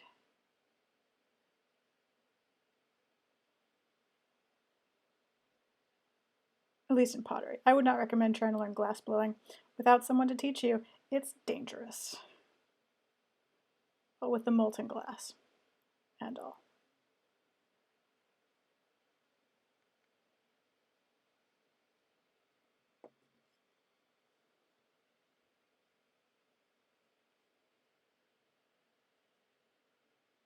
Yeah, art all around. Access to the tools and equipment that you need to try different things, learn different materials, express yourself the way you want in the medium that works best for you.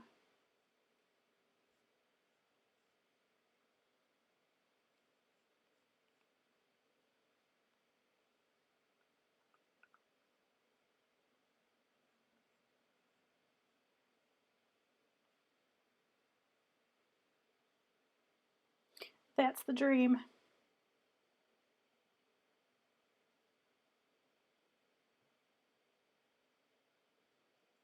I would also like to see more free art education on the internet in general.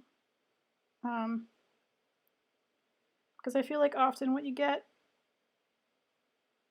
are people going into debt to go to a for-profit art school that isn't necessarily that good, or that doesn't really necessarily care about their chances for success afterwards.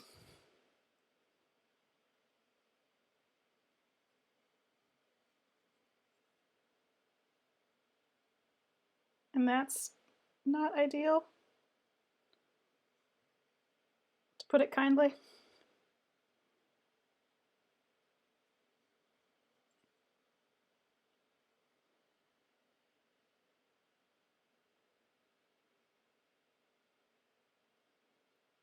And people shouldn't really have to struggle through that.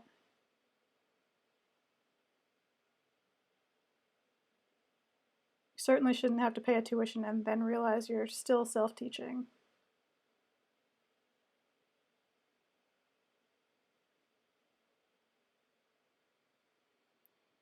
Because then why are you paying that tuition? You could have stayed home.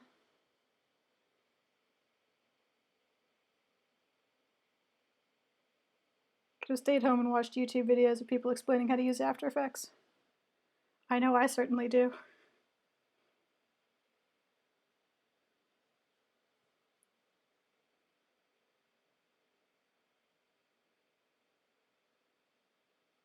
And I'd just like to see more diversity in fine art, frankly. Because it's hard to make a living as an artist in general. And that means it's difficult to justify, especially if you have to go into debt to do it.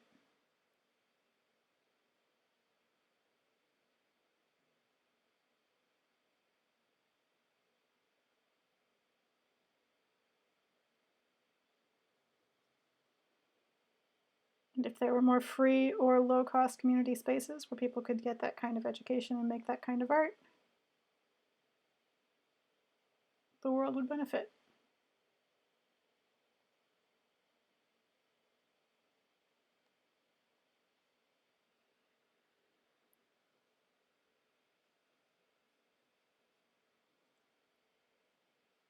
Thoughts for the day.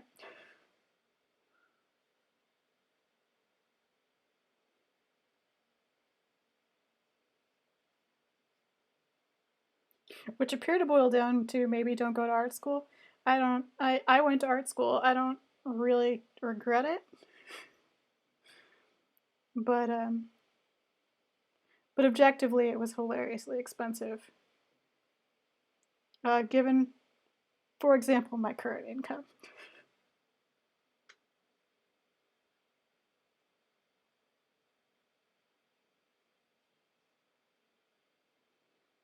So, you know, things to think about.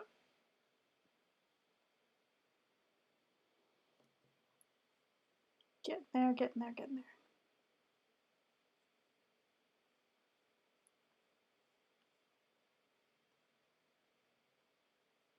Pumpkin is getting there. It's getting very stiff though. This is so dry that I don't think I can move it without cracking it really. So it's about time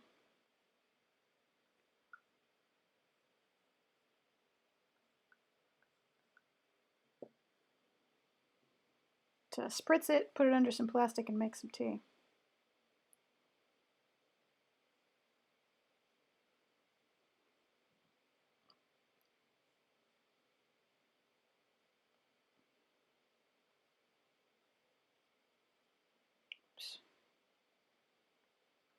Just kind of want to get this curve right before I do.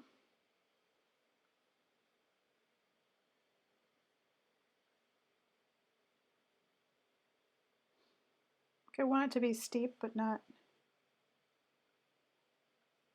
too steep. Like it needs to be a more natural curve.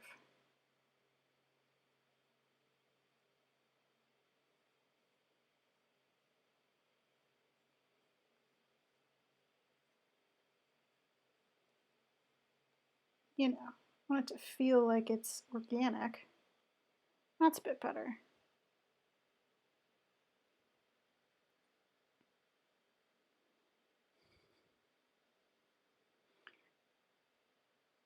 Fait accompli says academic debt is a whole fraught thing.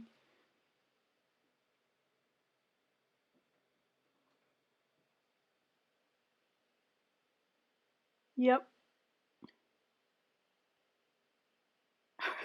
Poor Arcraft is like, what? But what gin? Yeah, go with the water. Water is good. Go with the person who has an opinion, since no one else does. It's my policy.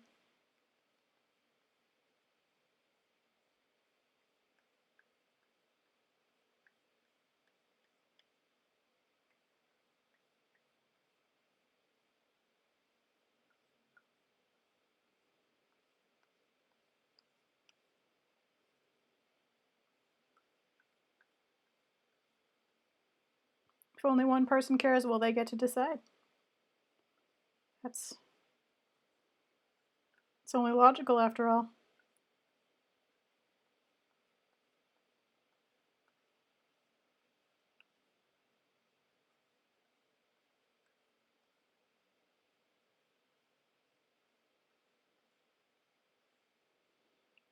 Although I do know the pain of everyone saying whatever you want when what you really want is to not have to decide.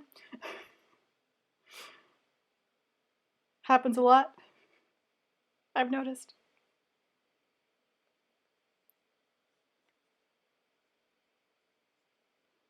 It's like, but we want you to be happy, and I'm like, but I don't want to have to make a choice. I want you to tell me what to do, chat. And chat also doesn't want to have to make a choice. Such a stalemate.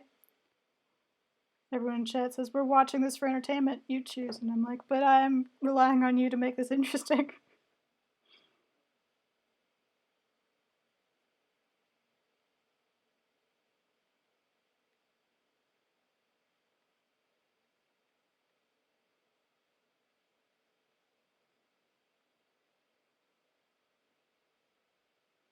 Always such a conundrum.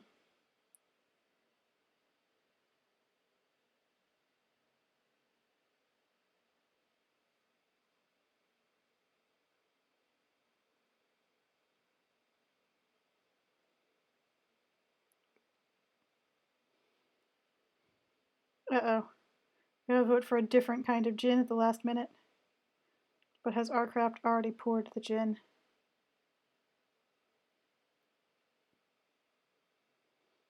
It's true. I've gotten used to chat being undecided about things. Every once in a while, I know they're going to have a firm opinion, like when I ask if they want quail. But otherwise,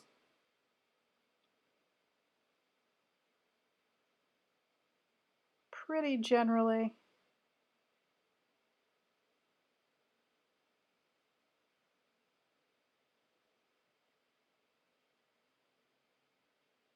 Oh, chat, you're also good at naming things. I don't mean to be. I don't mean to be disparaging your skills. You're quite good at giving things names. I do like leaving you with the task of naming things.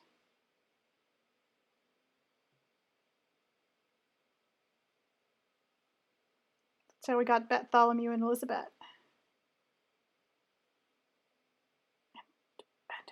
And Batilda, yes, that's the other one of the three bats.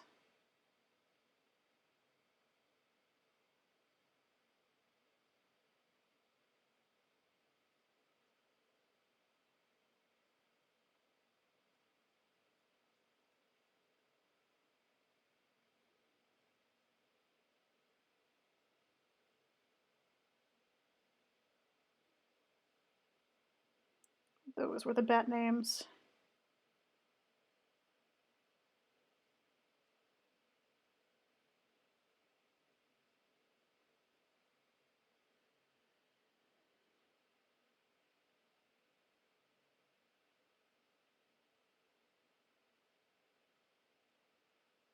Someone's got to break the gin tie. It's just how it is.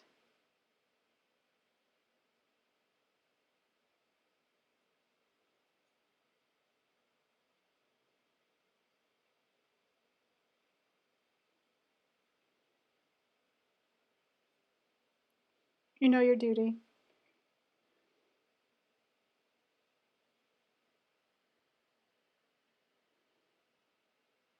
It's true. Roll a die. Make it a true chance. A perfectly fair decision tool.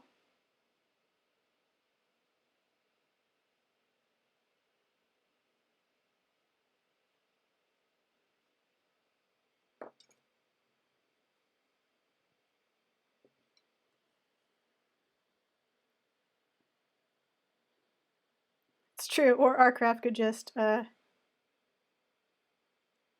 make a choice based on convenience, which is totally fair.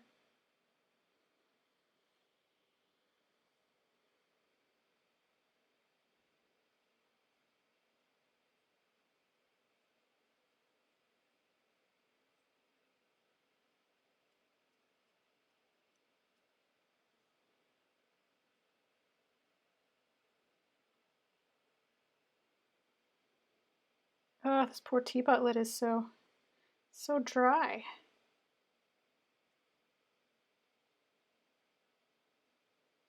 It's almost leather hard already.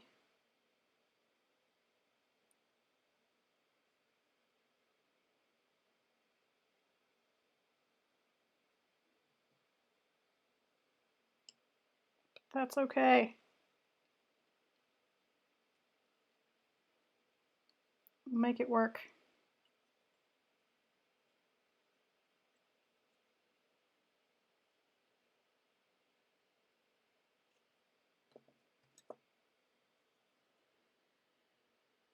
Hello, Necro Buffalo.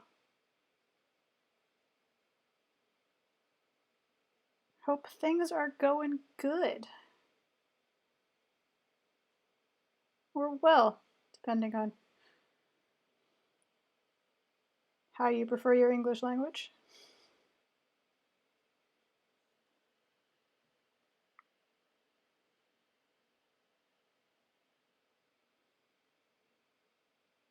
All right, fire gin on Monday it is. Water gin today, fire gin. Water today, fire tomorrow.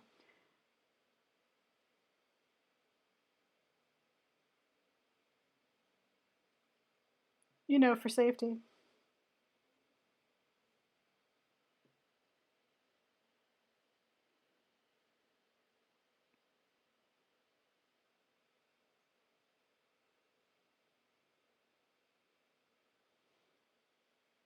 Good, Necro Buffalo. I'm glad you're settling into a schedule now. Drastic changes in job and schedule situations can be very unsettling.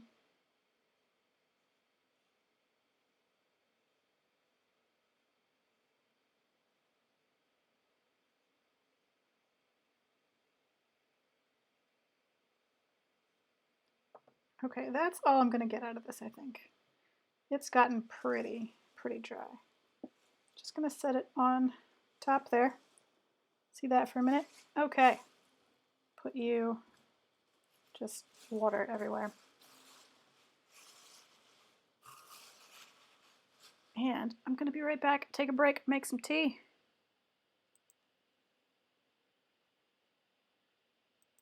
We're gonna go for about another 45 minutes-ish. 45 minutes to an hour, based on our late start. So I will see you in a minute.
And I'm back.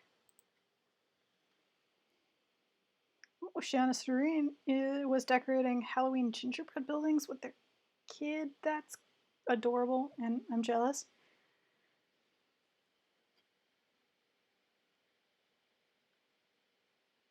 And gin. The botanicals for water gin are juniper, basil, lemongrass. Basil? You know what I mean. Lemongrass and large leaf linden flowers.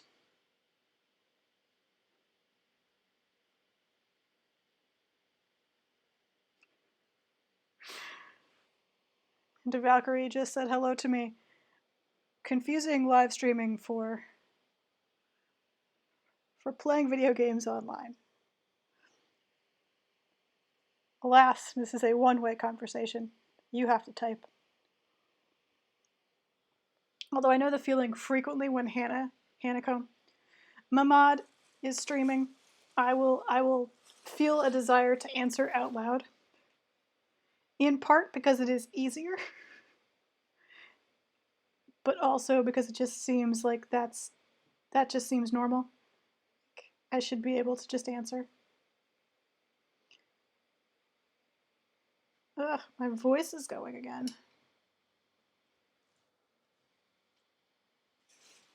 Put it back. I'm getting all gravelly.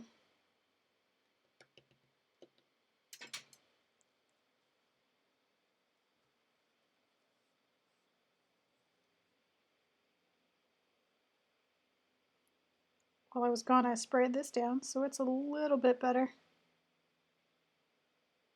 Get a little bit more done with it before I have to call it done. Oh, Arcar says you could do another joint stream. That was kind of fun. Yeah, that was actually really fun. We could actually do another. It's been a while since we did that.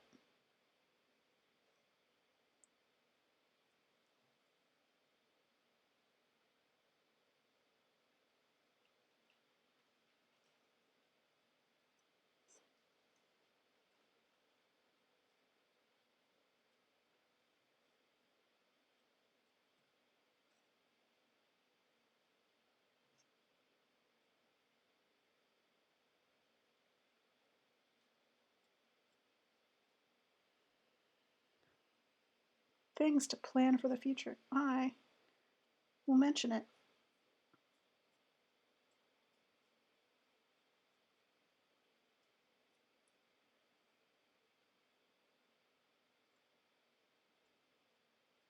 I also really like just forcing Shep to do the talking for me, but they have no internet anywhere, and I can't really begrudge that because on a lot of days having no internet near it sounds fantastic, I must say.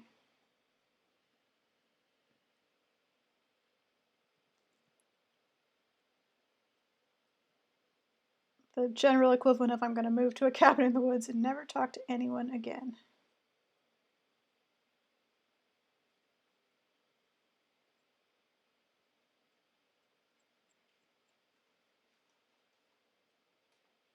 A feeling that I think we can all empathize with in 2020.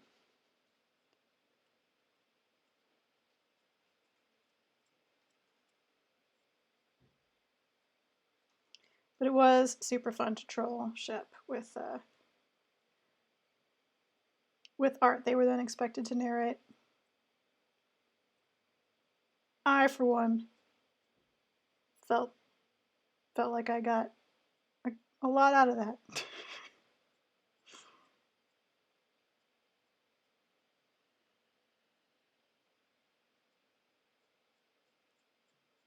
Yeah, maybe next week I'll come up with something joint creative to do. It has been a while.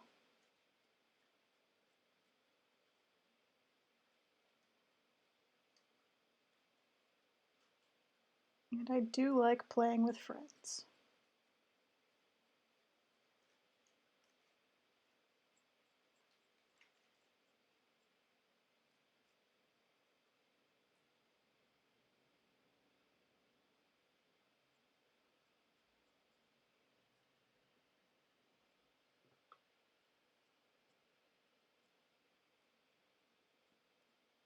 Yeah, on that note, if anybody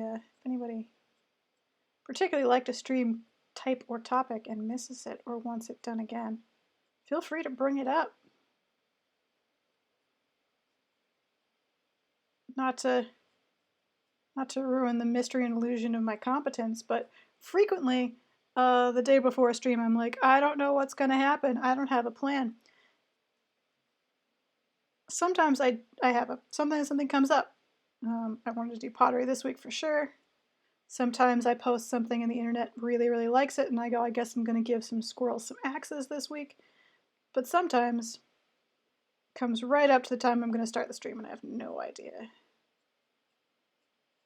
So, if you've got something that you want to see,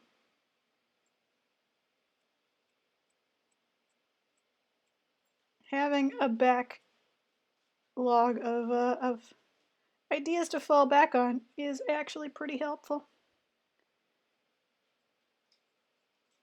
Because for every genius moment in which the internet grants me the gift that is the Cordelia poster, the Cordelia movie poster, for every amazing gift, um, there's a lot of dead space in between.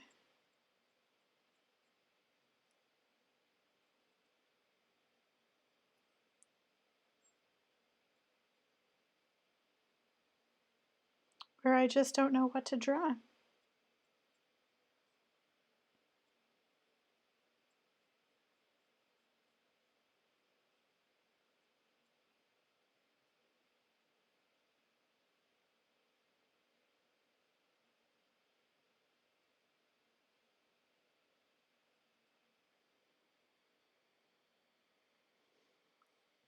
I think this is getting there.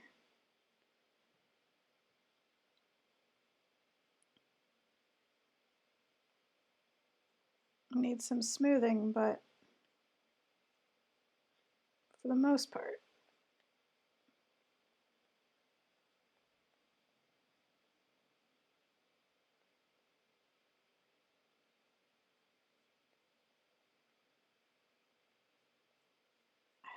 part, I think it may be time to put a handle on this lid.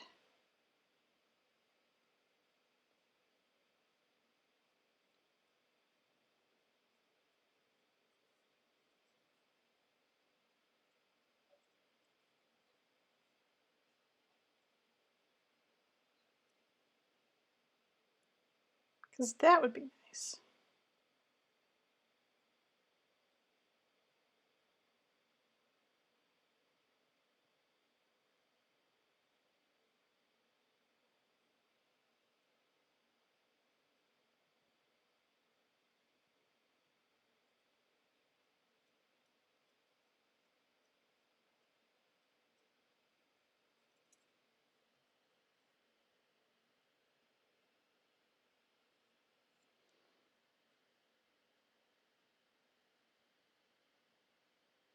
Ah, Nerdling365, the Regency poster is almost finished. I need to finish the color. I will be finishing that probably this weekend. It's close. You can see some samples on my Twitter at SarahWithT, where we did a coloring thing the other day. I'll get her done. It's close. I just need to finish the background, basically. And our craft says about the gin. Feels weird to say and maybe easily misunderstood, but it does taste kind of watery.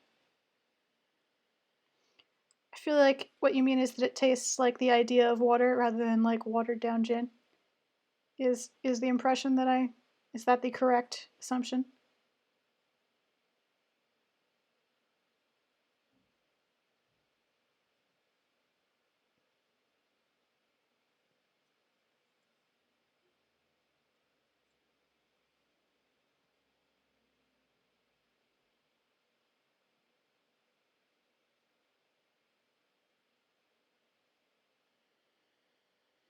Yes. Okay, good.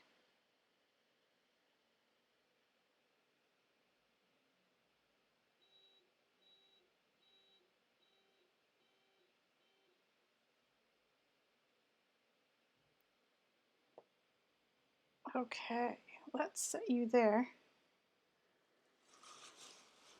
Get some water here. Pitcher of water, because we're gonna pull the handle. Or at least we're gonna start by pulling it, and then I think we'll probably edit it to give it that sort of knobbly feel. This is a pumpkin, so we do want it to have a nice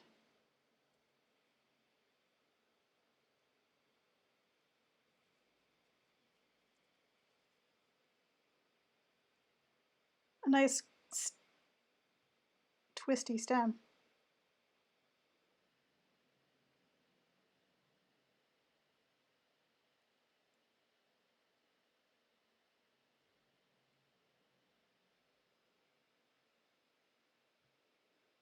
So we're gonna try pulling one.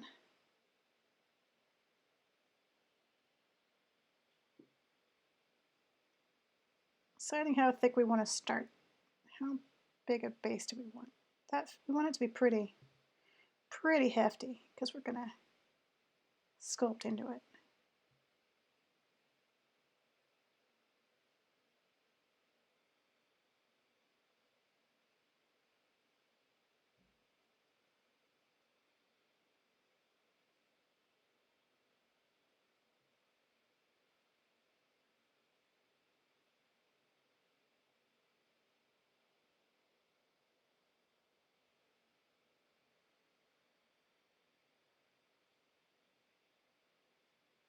Give it a nice curve. It's looking pretty good.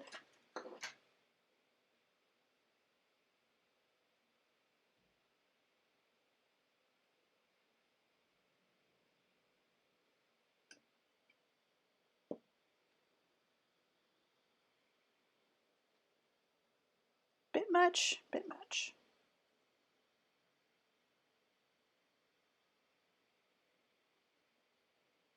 We can fix that.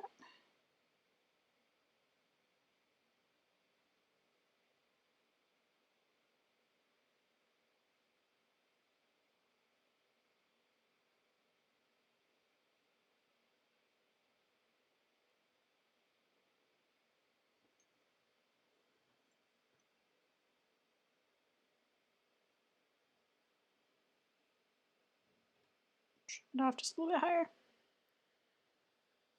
higher. So water gin. Botanicals have super strong flavors, says our craft, and so the sum of the gin is that the sum of it is a gin that gives an impression of freshness without any strong taste that one associates with clear water. It's sort of like if you take a normal gin that has a strong base flavor with subtle notes around it, and then take away the base flavor. Interesting.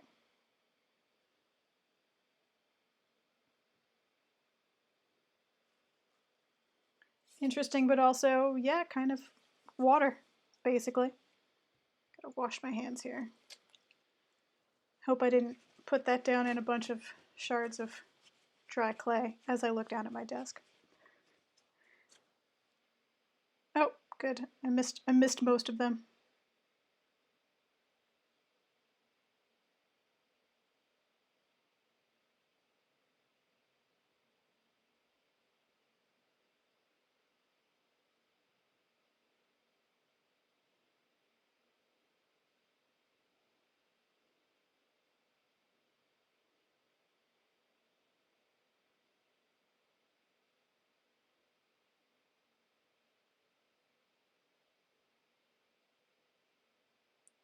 Okay.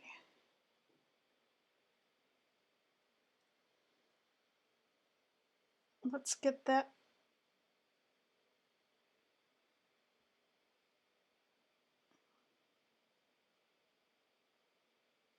Let's get that on. Still might need to trim it a little bit.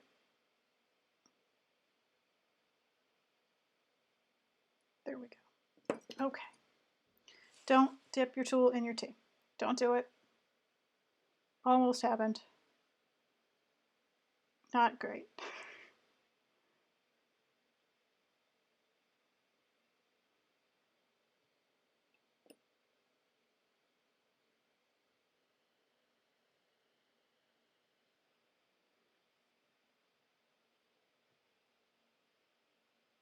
No. Oh no. Got away.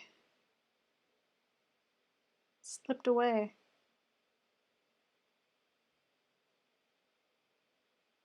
Trick is getting it down into the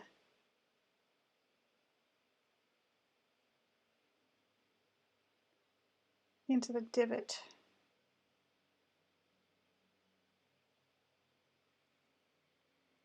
So that it settles nicely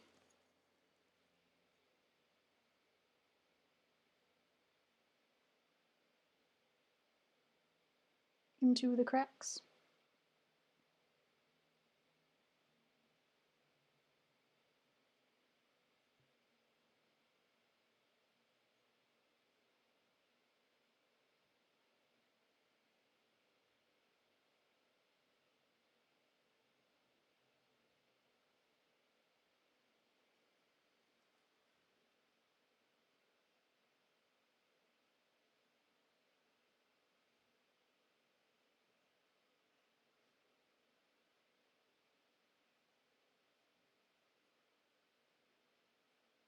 All right, so far looking pretty firm.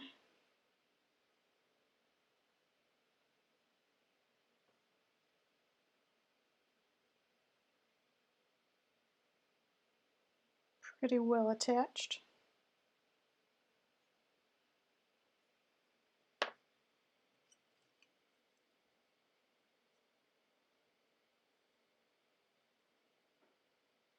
Kind of want, there we go. Just wanted to alter the shape of it a little bit. And then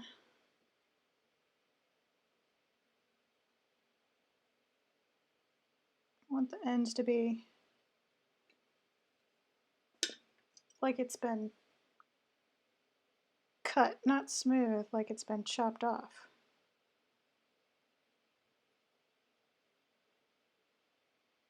And as I remember, I had a thing around here that was good for that. What weird thing did I, there it is. I had this coral from the beach, as I recall. I have used a piece of this before. I think it was this one.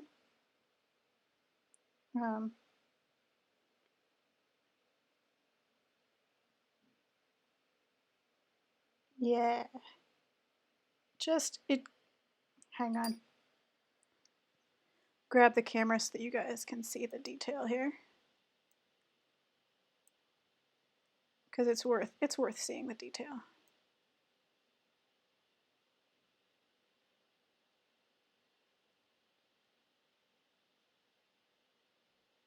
It creates like a rough impression, just like it's sort of the inside of wood,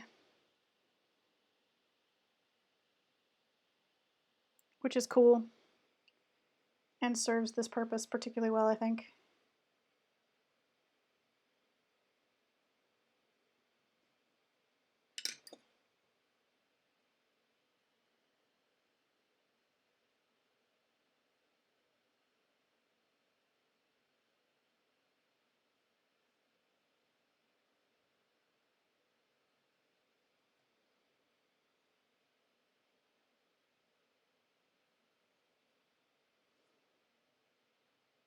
Now the trick is to try to follow those nice curves that I pulled, but to also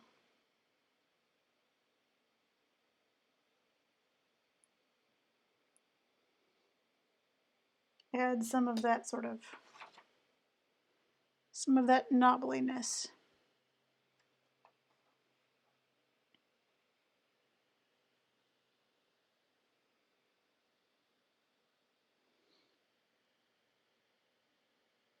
Evolve wonders at a lower ratio of juniper in the gin, and Artcraft thinks it is. They think they went light on the juniper. You can still taste it, but it's there. It isn't as strong as other gins.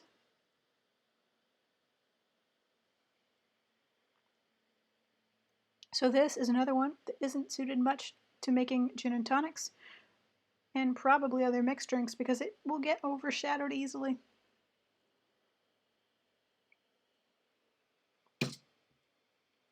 Oh, look at the water from my sponge soaking my canvas. Well, that's fine. Let's see, what do I want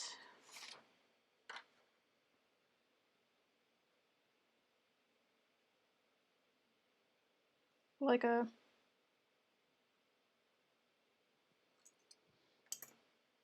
want a different tool is what I want. This tool.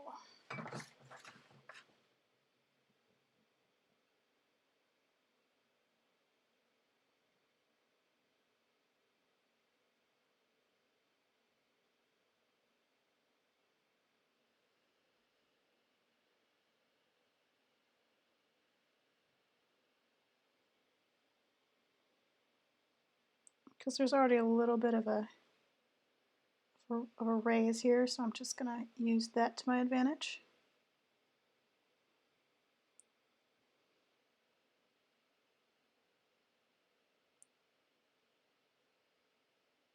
To make it a little hollow. Like where a vine came off, maybe.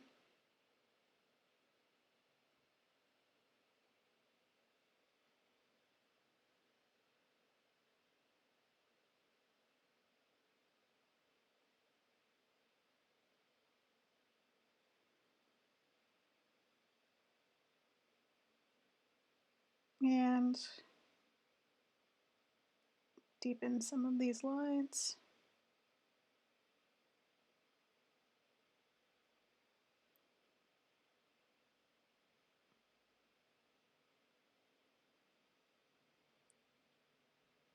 To give it more of a texture effect.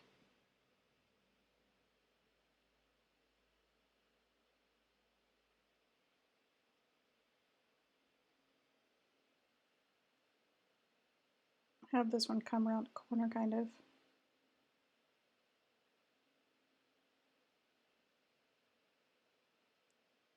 Keeping with those edges, but just breaking them a little bit here and there.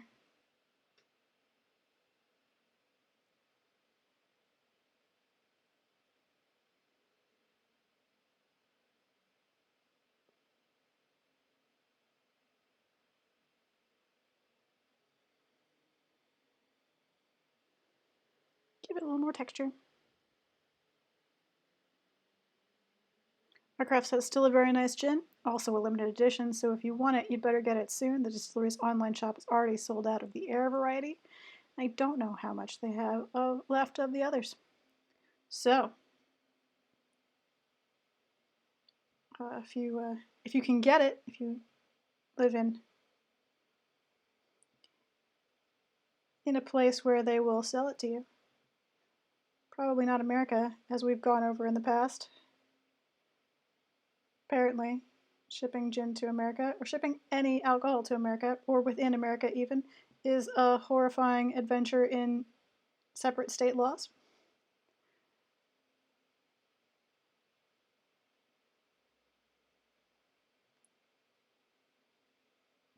So, so no German gin for us, it turns out.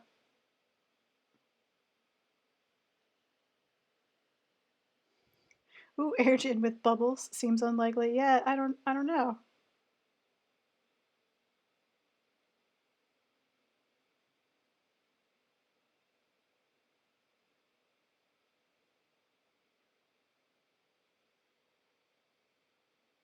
And fire gin, like what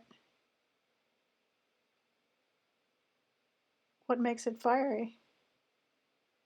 Is it spicy? That would be interesting.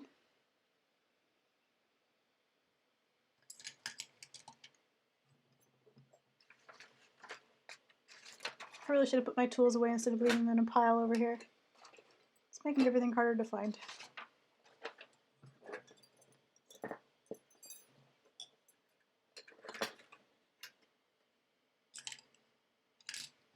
But really, where? You know what? Fine. I won't use it. Never mind. It's too hard to find. I give up.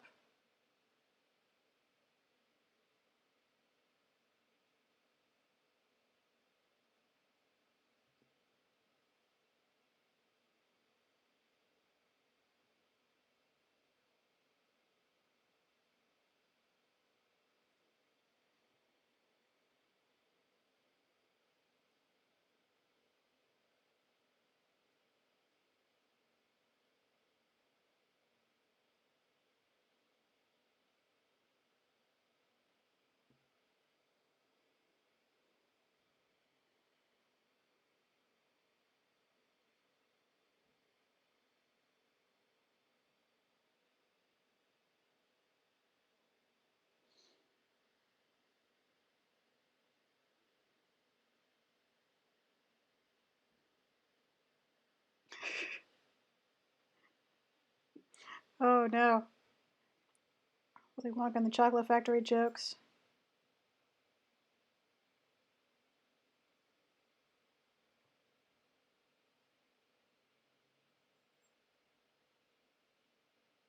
In chat while I'm all distracted trying to decide what to do with the different bits of my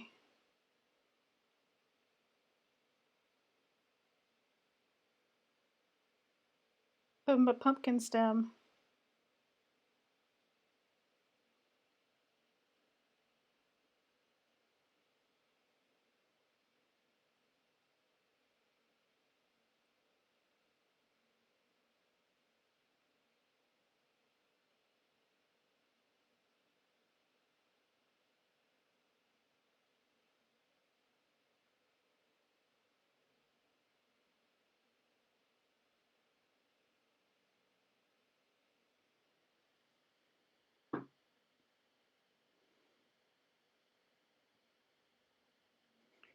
Oh, I did get a bottle of the Air Gin on Amazon, and I dearly regret that decision, so we'll find out in time, says Artcraft. Oh dear.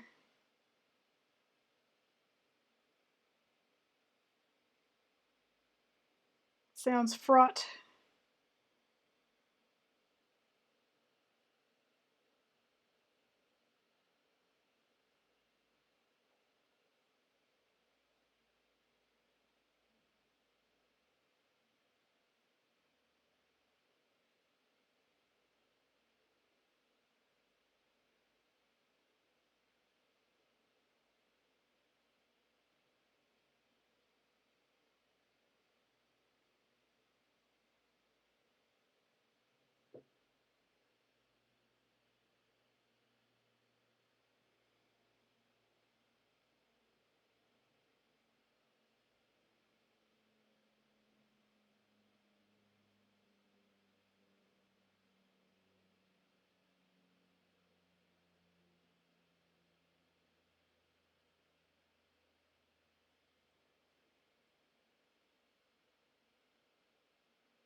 Just going all quiet again as I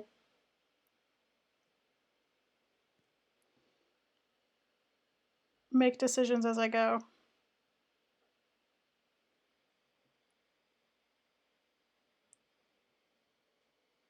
Trying to create an organic shape.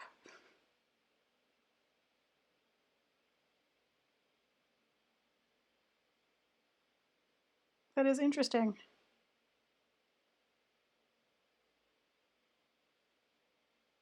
And a little bit stylized.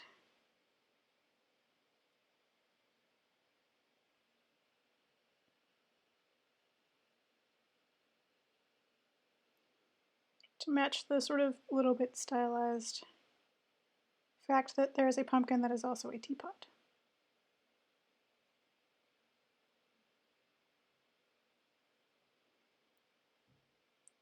Formalized organic, if you will, I guess.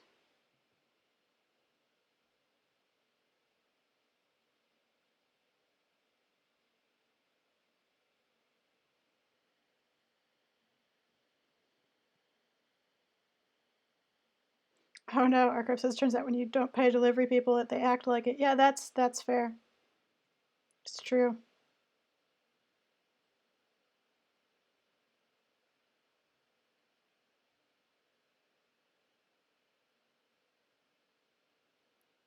Pay people poorly and they will do the job you've paid for.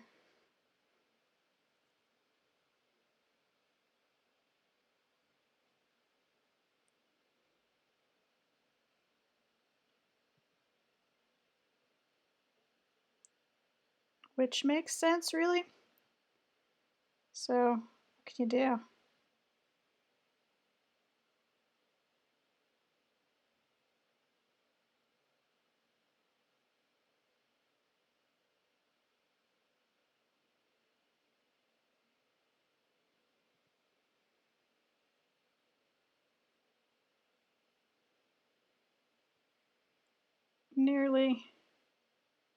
Nearly satisfied.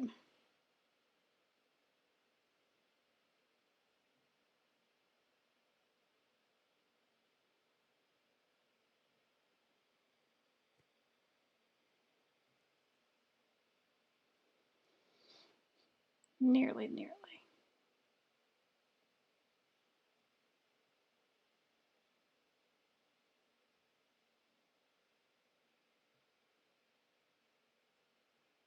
Okay. Got ourselves a lid with a handle.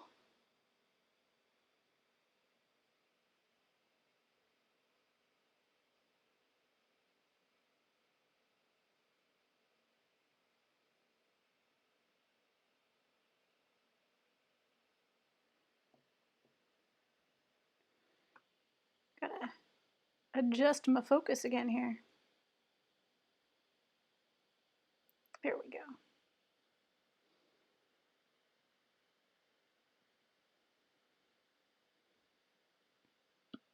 Pumpkin lid. Where is... There. Pile of tools.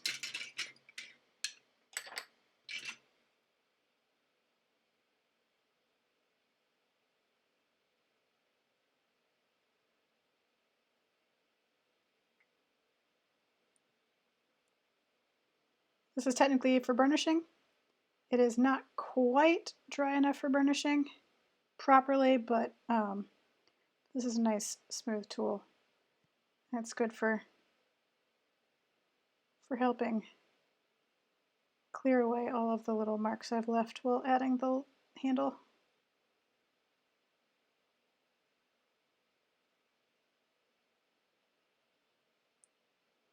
It gives a head start on the smoothing burnishing process.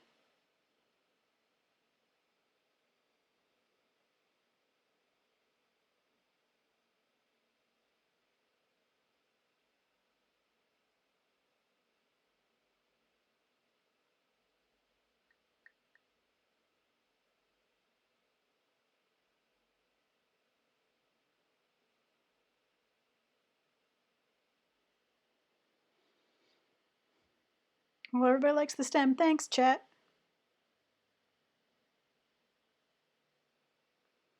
Oh no, our craft got a helpful notification that says the package will be delivered between now and 2100 hours. Oh dear.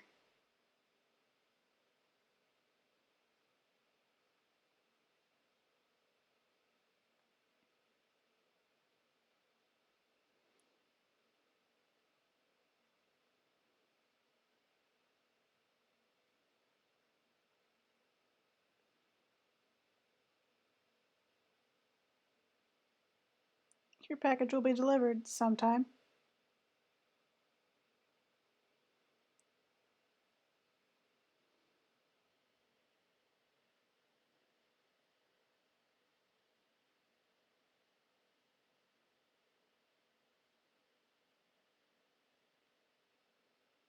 Uh-oh.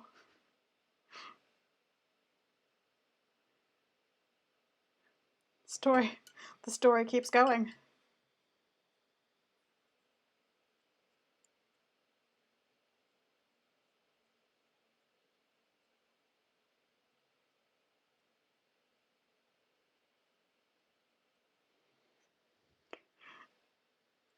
Our craft was gone for the 1 hour they came to deliver it.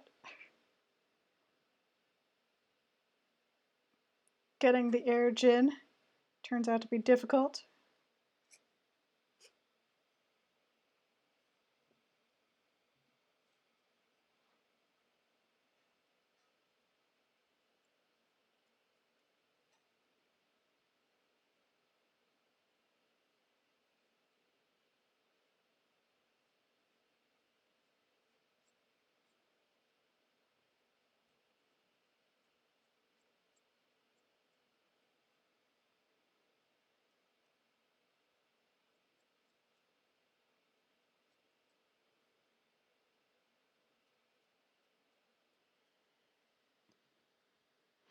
Got another helpful email notification in the app saying that the package was delivered, quote, to your neighbor.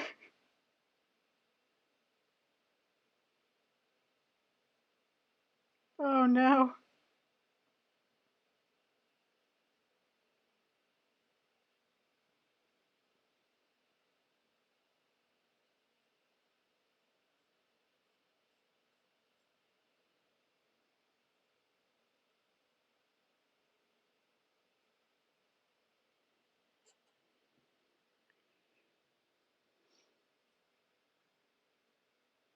That doesn't seem like a great idea. Just give a neighbor your package and leave. Seems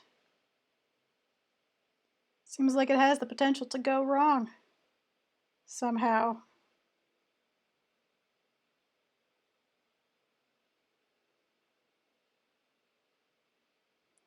I mean, I don't know, maybe it's just me.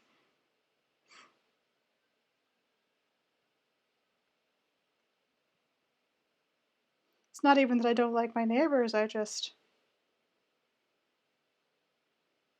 don't feel like they want to be responsible for my packages. Oh no, there are 20 flats in the building.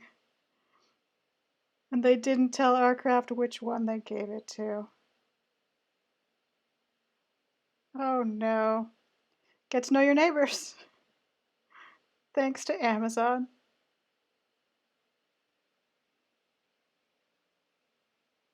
Bring people together in the least helpful way possible.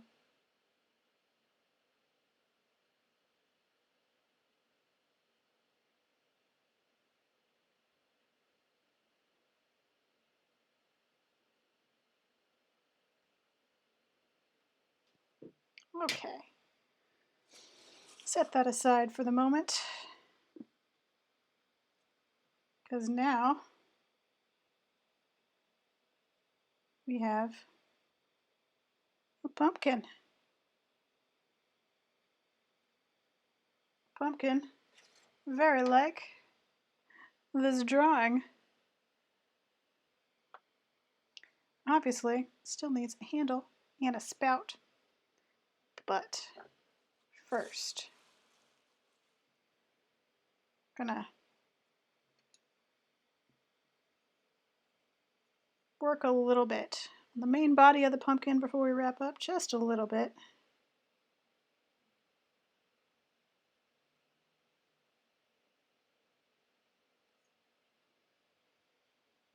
Oh, can look inside and see if we've gone a bit too hard.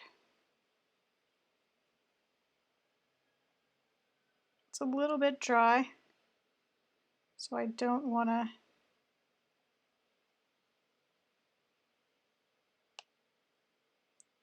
to be too dramatic with this last bit. But I do just want sort of the center here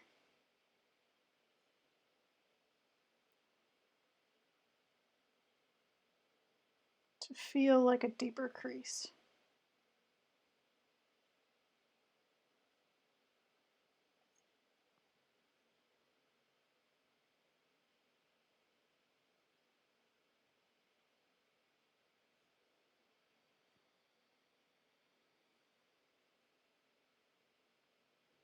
Just checking on the inside as I do it. You can see that you can see where the line is coming in, and you can see just hair fractures kind of happening. So we're gonna deal with those in a second. Being kind of careful. Good, okay. And all the way around. Let's do the same thing down here. Just on this edge.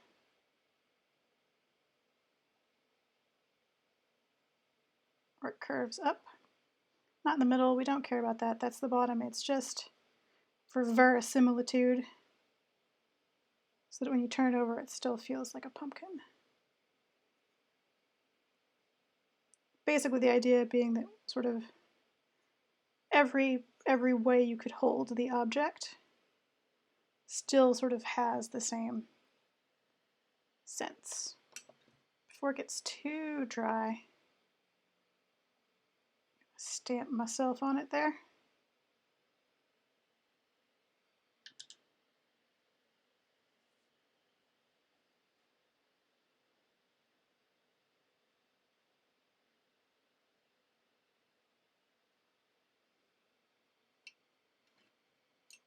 Okay. Nope, almost put that in my tea. That would not have helped. I'm just going to use this brush. Go along those cracks on just the beginnings of those cracks on the inside. I'm not going to press any more out here, so they should be fine. But letting a little slip come in and sort of settle into them. Make sure that they don't grow.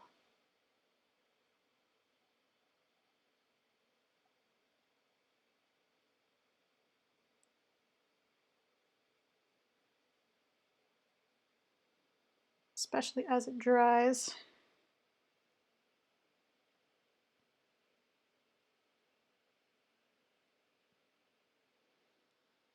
We do not want it to start to crack. Now.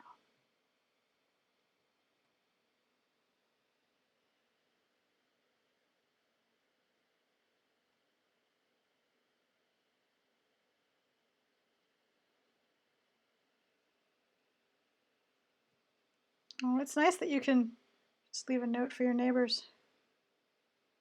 One of them will see it and give you the package. What was it you said that one time because you live in a civilized country?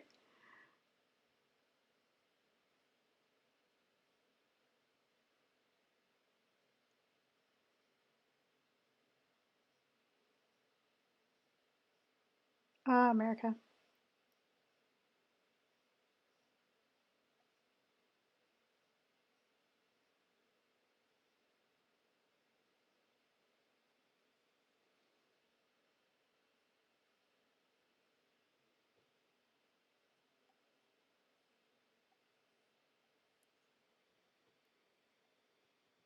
So I just want the edges of these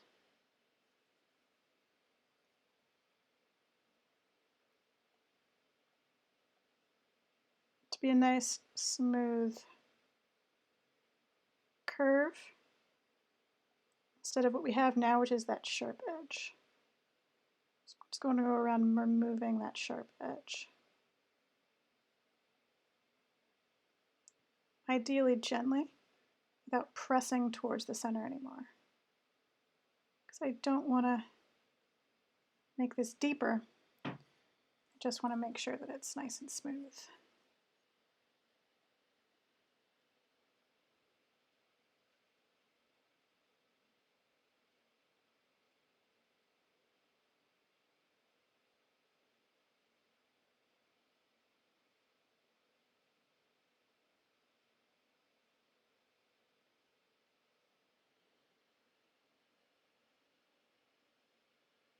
And once it is, I think we'll probably call this a day.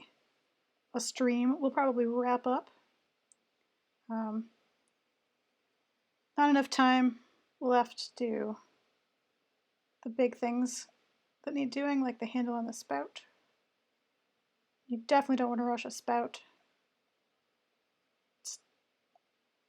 One of the most important parts of a teapot, after all.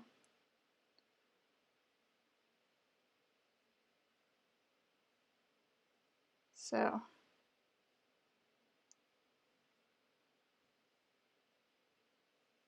smooth these out so I don't have to worry so much about it drying more.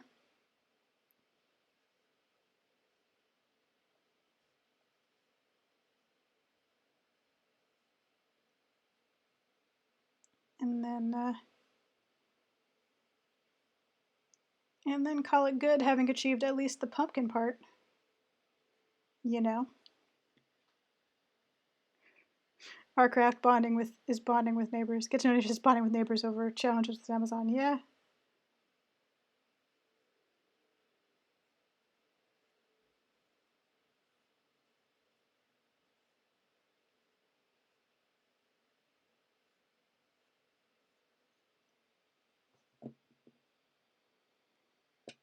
Happens.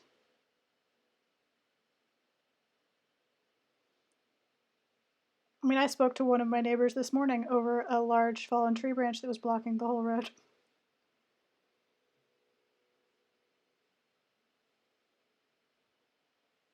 You know, shared adversity.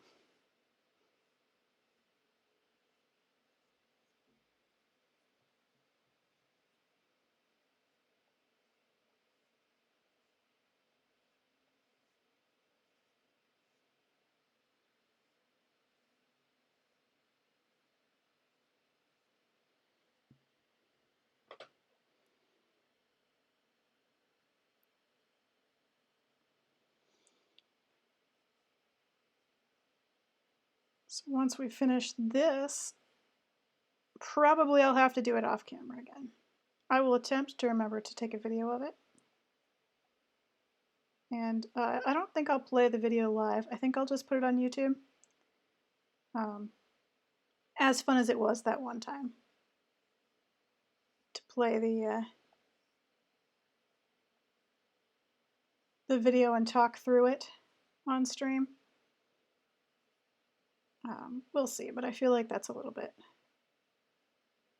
It was good for the first one because I'd never done it before, and you'd never seen me finish it before. This might not be as exciting since you've gotten to see the lid and the handle of the lid. The spout's more technical than exciting, and the handle will be a lot like the handle of the lid.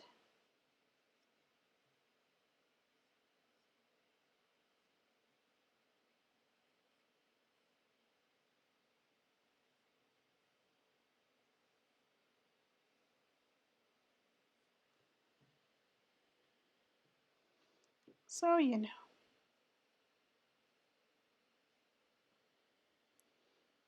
Maybe not worth the excitement.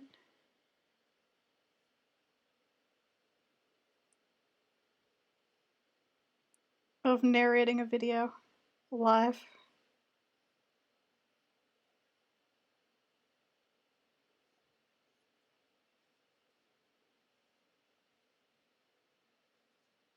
Oops.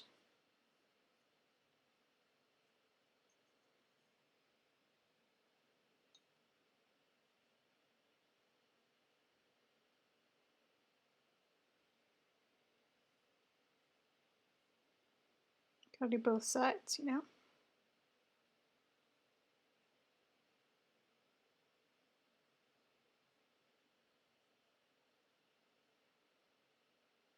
Oops.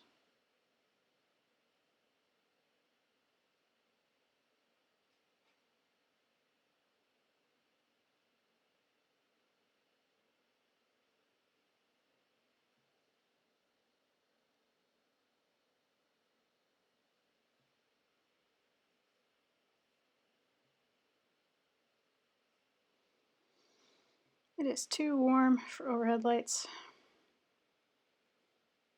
but it is getting dark in here.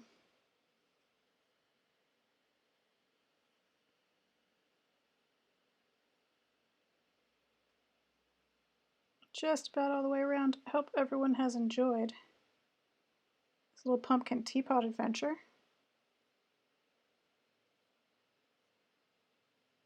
Even if you did not get to vote because Twitter broke, don't worry. The other options, which were bats and armadillos, will almost certainly be mentioned again. So if you were looking forward to more bats or the long-promised, never-accomplished armadillo,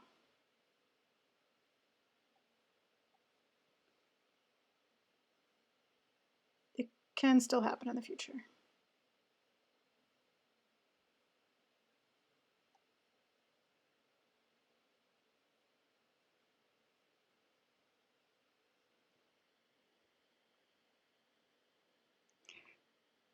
Oh, I guess Mitch has had no idea pumpkin could be so endearing. Yeah, it's I actually really like making pumpkin pottery shapes. I don't know why. Um, but I find them really charming. There's just something about the form.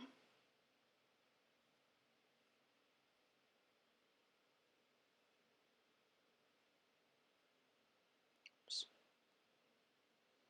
Right, gotten all the way around. Cleaned up my lines.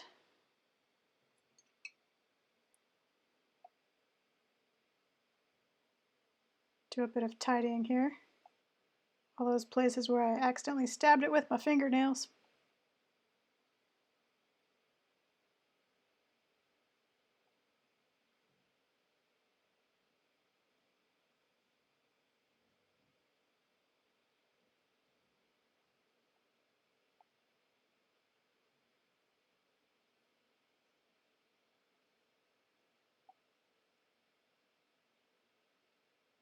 And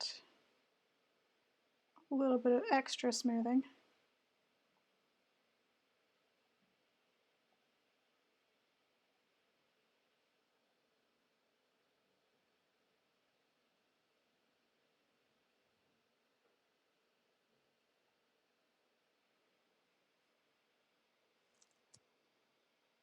Check on the inside.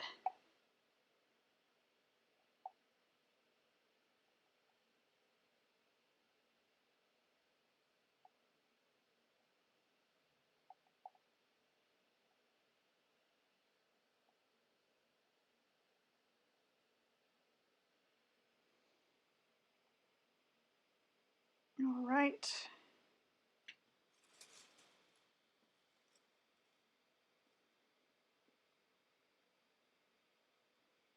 Just gonna make sure the lid fits in all directions. It's a little bit tight. Ah. It's a little bit tight in this direction. Let's see if we can just fix, okay, good. All right. Got ourselves a nice shiny pumpkin.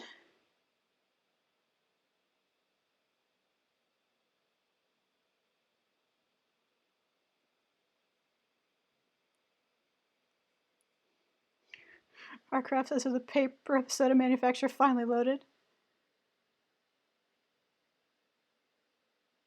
Tagline of their caffeinated soda is cocaine is so 80s. What is even, well, I got nothing to add to that. No insight there.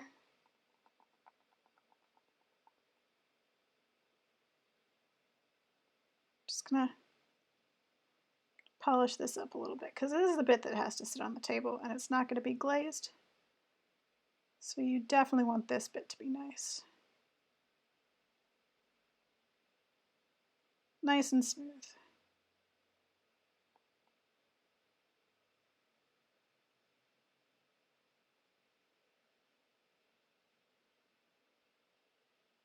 So that it sits nicely.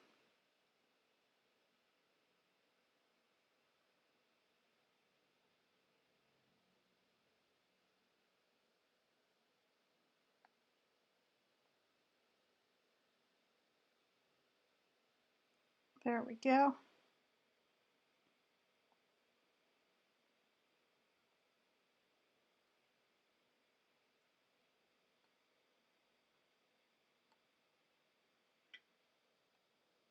Oops, fingernail damage. And pumpkin. Move some stuff around here so that we can put our nice pumpkin here in the center and gaze down.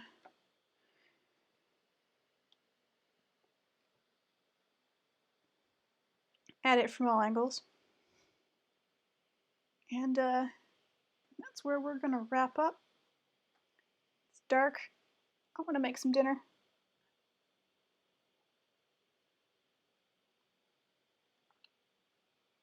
And I have achieved a pumpkin.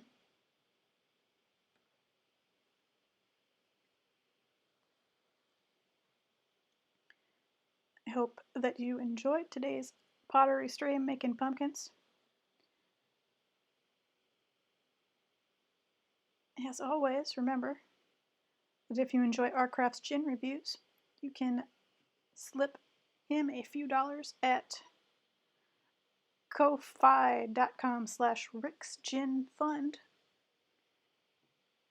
If you enjoyed this stream, you can also tip me on Ko-fi/SarahWithT, or if you want to see me all the time, you can either subscribe to this or become a patron. Patrons get benefits at 3 different tiers. You get to see finished things that people don't get to see anywhere else. You get to see some process stuff. You get coloring book pages. At $5, you get sketch requests, and $10, you get quarterly prints in the mail. Until Monday, there is no stream tomorrow. No Bloodborne stream tomorrow. Monday, 5 p.m. I will see you for more art. I hope everybody has a great weekend. And as always, thanks for joining me. Thanks for coming along for pottery. Be well, be safe, be kind. Have a good weekend. Good night.